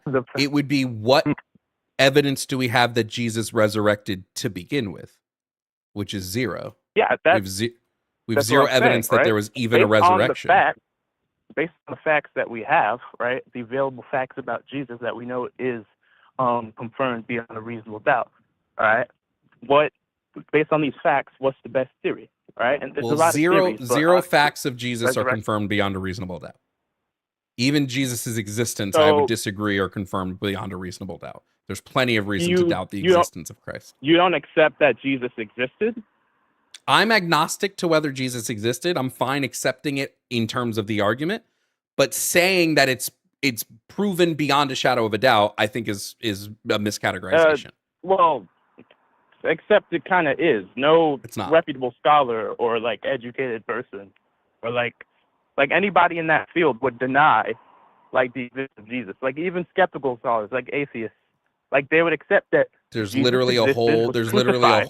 it's called, what's it called, mythicism. There's like literally a whole field behind the denial of Christ's actual existence, right? So the idea that like scholars don't believe this is not true. Okay, so we can start right with proving that Jesus existed, and then we can stem from there. Sure. Right? Do you have irrefutable evidence that Jesus existed? And of course, yeah. So what is it? Right, not appealing to the Bible, right? Because the New Testament, the historical attestation of Jesus, the primary one being the New Testament. Obviously, this is going to be the best one, but we obviously have extra attestation, right? So disregarding these sources for now, right? We have Roman sources, we have Jewish sources, right? And right, we have early testimony from the successors of the apostles, the apostles of the apostles, people call them. Wait, so all you have, so hold on, your only evidence of Jesus is second party information. Say it again? Your only evidence for people is evidence for Jesus is secondhand information. You don't have any contemporaries. What exact evidence are you expecting? Are you expecting like medical? I would data, expect DNA contemporary evidence. I would expect contemporaries. If you're going to say your only proof of existence of this person are people that wrote about him decades after he died, that's not proof. Why did nobody write about Jesus while he was alive? Not a single person. So you're right. Why didn't people write about Jesus when he was alive or after, like immediately after him, right? Well, because after Jesus' crucifixion, right, after his attested resurrection, right, his disciples and apostles, they went and spread his message and were martyred. And they didn't write about him while they were spreading his message? They didn't write about him while they were with him spreading his message? They didn't write about him when they were preaching with him? They didn't write about nobody who saw him wrote about him. Nobody who met him wrote about him. Not a single author in the New Testament witnessed Christ while he was alive. That wouldn't even make sense based on the dates of the writings. Homie, I don't think you know the New Testament if you're making the claim that Matthew and John didn't write disciples, and the Gospel of John. The Gospel of John was not written until almost 90 years after Jesus died. No, that's false. Sorry, not 90 years. Sorry. It would have been 60 years. Gospel of John was written in 90 AD. Jesus died in 30 AD. So no, that's 60 I years. Understand that's the right. Okay. So we can be sure, right? In the content of the Gospels, right? You said you read the Bible cover to cover, right? None of the Gospel authors claim to have met Jesus. Not a single one. Yes, they have. No, they don't. You've read the Gospels. They're clearly... Give me one verse in John where he claims that he met Jesus Christ. John, it's in 20. All right, I'll pull it up for you right now. Do it, please. if you don't mind, if Can't you'll wait. give me a bit of time, there's a verse in John where he quotes, right? These are the words of the beloved disciple, right? And then he trails on. If all the words of if all the things of Jesus and all the words of Jesus were put in this book, he makes like a funny joke. He says, "I suppose not even the world could contain it." Okay, let me pull it up for you. Right None now. of that If is you could him give me a claiming moment. he met Jesus. What are you talking about? Wait, what? None How of that else is a do you think claim the that he go- met okay, okay. him. If Because the people all- that wrote the Oh, man. Gospels, how else do you think the Gospels got there? What? We know how they did. If you look at the Gospels, 90% of Mark is from Matthew, and then like 75% of Luke is from Mark. Like they just wrote off of each other. So We know this. They didn't write off each other. They have similar. Yes, they did. Details No, they wrote off of each other because they come after that each other. Proves the point. No, because What dates were the Gospels written? Sorry, what dates? What dates were the 4 Gospels written? 4 Gospels. All right. So I know the scholarly consensus is right. They're written. I believe Mark was written first, and Matthew, Luke, and then John 90 A.D. Right. But if we actually When was Mark examine written? the content of the Gospels, we can see that they're written before the destruction of the second temple. No, there is not a 70 AD. single scholar. Which scholar is telling It's you it's that in the Gospels. Gospels were I mean, written? it's a No. growing I'm trend. sorry. I don't have Which? specific- Where? Homie, my bad. what part Okay. of the Gospels Hold on. are you getting that they were written before the destruction of the Second Temple? The content in the Gospels imply that. No, they don't. So you have, right? Look. You have to understand, right? The destruction of the Second Temple was like a nuke in Judaism. Okay, it established rabbinical Judaism, right? It destroyed all of the traditions that the Jewish religion, the Judeo-Christian religion, right, had up to that point, right? It was a nuke. Okay, from there, rituals were lost, scriptures were lost for the Jews, right? And then this active denial of Christ This is came nothing. from the second. From This the is nothing. if you could let me finish, Tony, right? this is nothing, Tony. This is Tony. From Tony. Okay, Scholars if you could are let me all finish my point. Tony. No, I'm sorry, Tony. If- the Second Temple was destroyed Okay. in 70 CE, right? The only Yeah, correct. gospel that could have possibly been written before that was Mark. Matthew was okay, not, but look, Luke was I'm not, and John saying- was not. My argument is the destruction of said temple would have been implied in the Gospels, considering because the expectation of evidence, because that magnitude of an event shocked the Judeo-Christian world. That would have been mentioned, but the Gospels don't allude to it, not at all. So that's why they're Wait. Are you saying the Gospels don't allude to the destruction of the temple? No, I'm saying they don't mention the destruction. They would have mentioned it at least once. I know Jesus says, right? He says a metaphor for himself. Destroy this temple in 3 days and I will bring it back to them. That's not him quoting that that's not him predicting that well, it could be interpreted that way, but that's not literally him quoting that the temple will be destroyed. That's him referring to himself, his own body. He'll be destroyed and then he'll rise up again in 3 days. That's the metaphor. Sorry. that he's established. What does Mark 13 say? Mark 13? Yeah. 13 what? I mean, I obviously 1 through 2. Mark- You want me to read it to you? And as he came out of the temple, one of his disciples said to him, "Look, teacher, what wonderful stones and what wonderful buildings." And Jesus said to him, "Do you see these great buildings? There will not be left here one stone upon another that will not be thrown down." Like he literally says this temple's going to be destroyed. Because they knew the temple was destroyed. Wait, okay.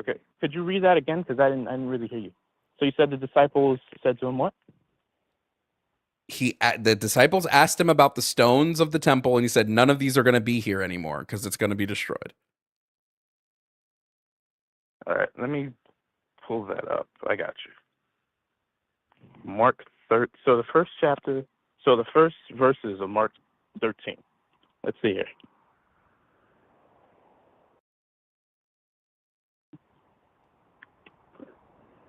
This is also just such a silly argument. There's tons of things the Gospels don't mention. Why? That doesn't mean that they didn't happen. Like, what? No. Okay, sure. There are. Wait. So hold on. I want to clarify what you said. What did you say? You said. As he came out of the temple, one of his disciples said to him, "Look, teacher, what wonderful stones and what wonderful buildings." And Jesus said to him, "Do you see these great buildings? There will not be left here one stone upon another that will not be thrown down." And how is this proving that the Gospel of Mark was written after the destruction of the Second Temple? If anything, this is just a Mark would have been the prophecy of only. Jesus. I said Mark would have been the only one that could have maybe been written before, because Mark is said to have been written between 65 and 75 CE. But he still could have written that part could have easily been written after. Your claim is that if the Gospels came after the Second Temple, they would have mentioned it. That's a silly claim. How many things happen in history that the Gospels don't mention? How many things in history don't the Gospels mention? No, look. Because of the relevance and expectation of evidence that the destruction of the Second Temple would have brought, it is expected that if these Gospels were written after, they would have made mention, allusion, or even an implicit response. Why would they have mentioned it when the Gospels are about the life of Christ? Why would they have mentioned it? Stop. Why would they have mentioned it if the Gospels are writing about the life of Christ? Why would they have mentioned something that has nothing to do with the life of Christ? Because Jesus lived with Jews. He lived within the Jewish worldview. He lived within the Jewish structure. He wasn't alive when the temple was destroyed. No, he was dead. Wait, okay. What? If I could the Gospels are focused around the Gospels are focused around three things: Christ's life, the crucifixion, and the resurrection. They have no reason to mention the temple. None. There's quite literally no reason to mention it. No, there isn't. This is such a bad argument, dude. This is such a bad argument. It's not. You're confusing. Okay, look. I'm not confusing. You have a bad argument. Look. What I said, right? If I didn't clarify this earlier, then I apologize, okay? I said the expectation of evidence that the destruction of the Second Temple would have brought, because the Gospels are written, you said it correctly. The Gospels are mainly focused on Christ's life, Christ's death, and his resurrection, the Great Commission, right? But it's also meant to place Jesus, right? Because they live in Israel, because they live in that Jewish worldview, if they were written after the events of the Second Temple destruction in 70 AD, they would have mentioned it. They would have made allusion to it because it's such an important event. Tony. This is called an argument from silence. Tony, this is an argument from silence. It's a terrible. Okay. Yes, it is. It is. Tony, this is quite literally an argument from silence. No. I'll explain why not. It would be an argument from silence if there was no expectation of evidence. But there is an expectation of evidence because it's an imperative event. Why are apologetic expectation? There's none. Zero expectation. Yes, there is. No, there isn't. Told you. No, I don't. Wait. No, there isn't. Told you. No, I don't. Wait. You telling me something doesn't mean anything. Wait. I'm sorry. Stop. Stop, Tony. You just saying it means nothing. It means jack all. What? The Gospels don't mention a lot of shit that's super important to the Jewish faith. So what is the expectation that they would have mentioned this? Like? What do you mean like? What I'm sorry. What do you mean like? What other things that are as important as the destruction of the Second Temple do the Gospels not mention? Is this a real question? Are you dead ass? You said it. No. How come the Gospels never dive into? How come the Gospels never dive into the history of how the Passover came to be? How come the Gospels never dive into the history of Passover? Because other books do that. Exodus. Leviticus, because Torah? Other books do that. Because other books do that. Because other books did it. Look. So they didn't. So there was no expectation for the Gospels to touch on this thing. I don't. Holy think shit! You realize. Hold on. If I could finish my statement, all right. That's about the third time you've interrupted me. You said yourself, right, that the purpose of the Gospels are Christ's life, Christ's death, and Christ's resurrection. And now you're bringing up an irrelevant. I'm not going to say irrelevant because the Passover is important. No, right? it just defeats your argument. It's irrelevant because it destroys your argument. It's not the Gospel's job to do that. It's irrelevant because it's not the Gospel's job. Exactly. To give you, how is something that wait, stupid. How is something that happens 40 years after Christ's death relevant to his life, his crucifixion, or his resurrection? Because he's in the Jewish worldview and he's teaching the Jews and he's a Jew. That's why. It's important. No, it's not. Oh, It's not important to his life. It's not important to his. So It has no bearing on his Jesus- life because look. stop. It has no bearing on his life because it was around while he was around. So there's no bearing on the life that he lived. It has no bearing on his crucifixion because it didn't come into play on why he was crucified. And there's no bearing on his resurrection because it didn't come into play on him being resurrected. You are trying to fit a square block into a circle hole and it's failing. No, there is no confusion here. You are making terrible arguments. There's no confusion. I'll explain. If you didn't understand you don't need before, to explain. I'll explain. So dumb. Because the destruction of the second temple. Hello? Hello? What? Oh, my bad. Okay. I apologize. Because the destruction of the second temple was a massive event, large amounts of Jews were enslaved and killed and massacred by the Romans while they invaded Jerusalem. Right? They burned the temple down. They destroyed large parts of it. They enslaved people, as I already mentioned. Right? In fact, this is actually like named and attested to in like the Roman historians. Like, why didn't the gospel mention the first Roman Jewish war? Hold on. Why didn't they mention that? Hold on. No. Hold on. Stop with the fucking. Stop with the prolific. I don't care. Why did the Gospels not mention the first Roman Jewish war? Okay.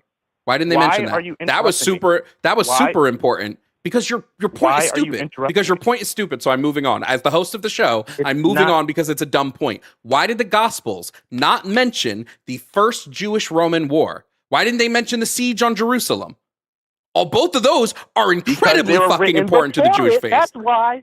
Because they were written before it. That's why. John wasn't written before it. Every historian agrees John was written in 90 AD. You are the only fucking person sitting here. No, hold on. What are name me a credible historian. Name me a credible Christian historian. Name me a credible Christian historian right now who does not believe that John was written in 90 AD. So I'd have do it. So hold on. Cool. It's a consensus that's rising, but I don't have. Hold on. You can't do it. Okay. You can't name me a credible historian? I don't know the names of every. Oh, God, you don't. Crazy. Why? That's you're crazy. The one that's making an irrelevant point. Wow. You don't know?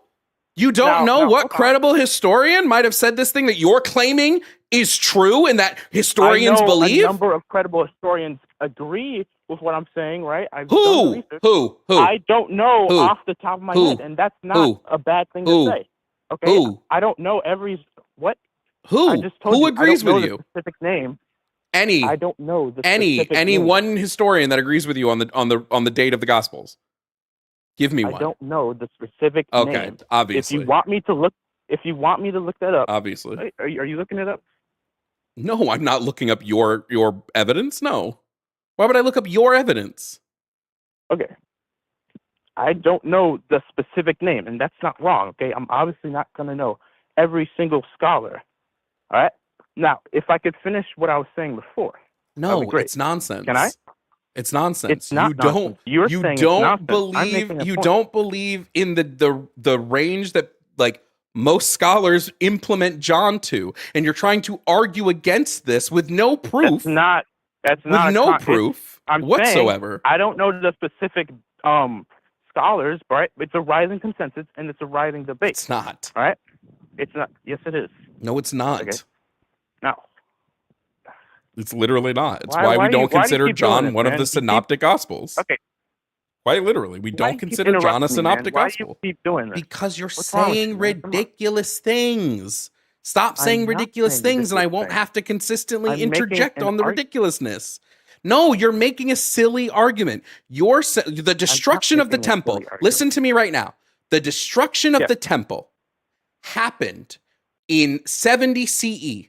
And you're saying the Gospels must have been written before the destruction because they do not reference the destruction, even though it's a really important thing in Jewish faith. But there are other imperative things in the Jewish faith that the Gospels don't mention. If you allow me to, I'll justify that. Okay? Why is it imperative that the second temple? Why is it imperative? Because the second temple destruction is a massive event, and I'll justify that. Now, before you interrupted me, I was saying I don't right? need the justification on why it's imperative. That's stupid. That's not a point. I don't need that's stupid. I don't need that. I don't need the justification for why it's imperative. That's not the claim I'm writing here. It's important. That's oh my good God, dude. No. But you have no clue what the fuck we're talking about. You have no clue what the fuck we're talking about. You have no clue what we're talking about. Saying that it's Tony. Please listen to me right now, because I'm gonna fucking lose my mind. Tony, stop talking. Stop talking. Okay. Saying that this is a really important thing to the Jewish faith and saying that this is something that gospel authors should have focused their writing on are two different claims, my G. I'm not saying the destruction of the temple. Holy shit, Tony. Goodbye. Fuck off. My God, dude.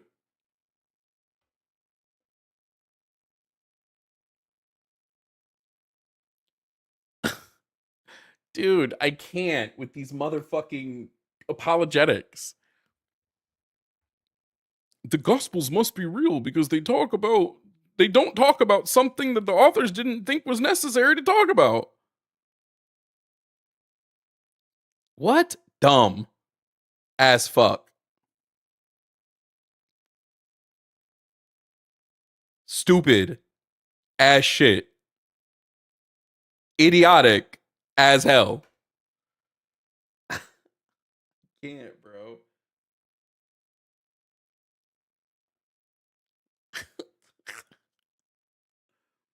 Dude, I'll never understand, bro.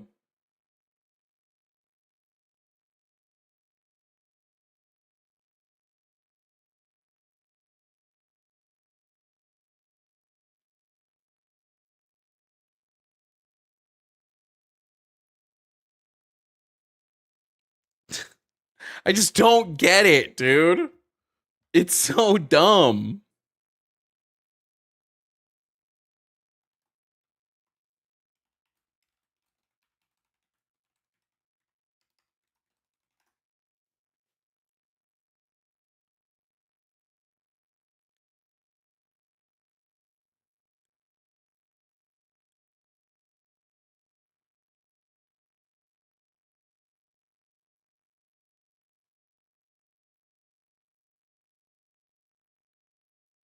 It's a growing consensus that... No, shut the fuck up. Shut up. Shut up. There are tons of shit the Gospels don't mention because they don't find it relevant to the three things they're talking about. Jesus' life. Or, you know what? 4 things. Jesus' life, his teachings throughout his life, the resurrection, and the crucifixion. Those are the 4 things that's important. The fall of the temple doesn't fucking matter to any of those. Doesn't change his life, and it doesn't change his teachings. Anyway, that's all the debates we had today. Oh, that was loud.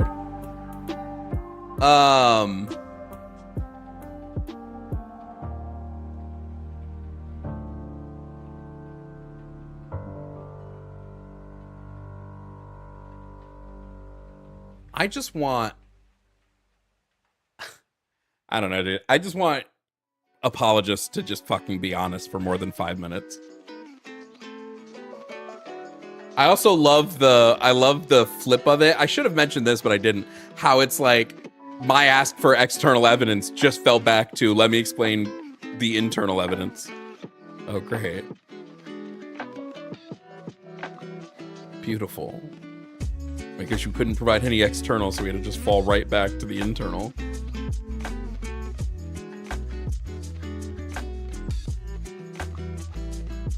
Anyway, so sorry to Andrew Wilson. We didn't have time to get to you today. Maybe tomorrow we'll have time. I'm going to go chill. It's the day before my birthday, so I'm going to go chill and veg out. I won't be on tonight because this ended up being a 4-hour stream, so... tomorrow we'll be in for my birthday stream, so be on the lookout. Love y'all. I will see you guys tomorrow. It's been real. It's been fun. It's been real fun.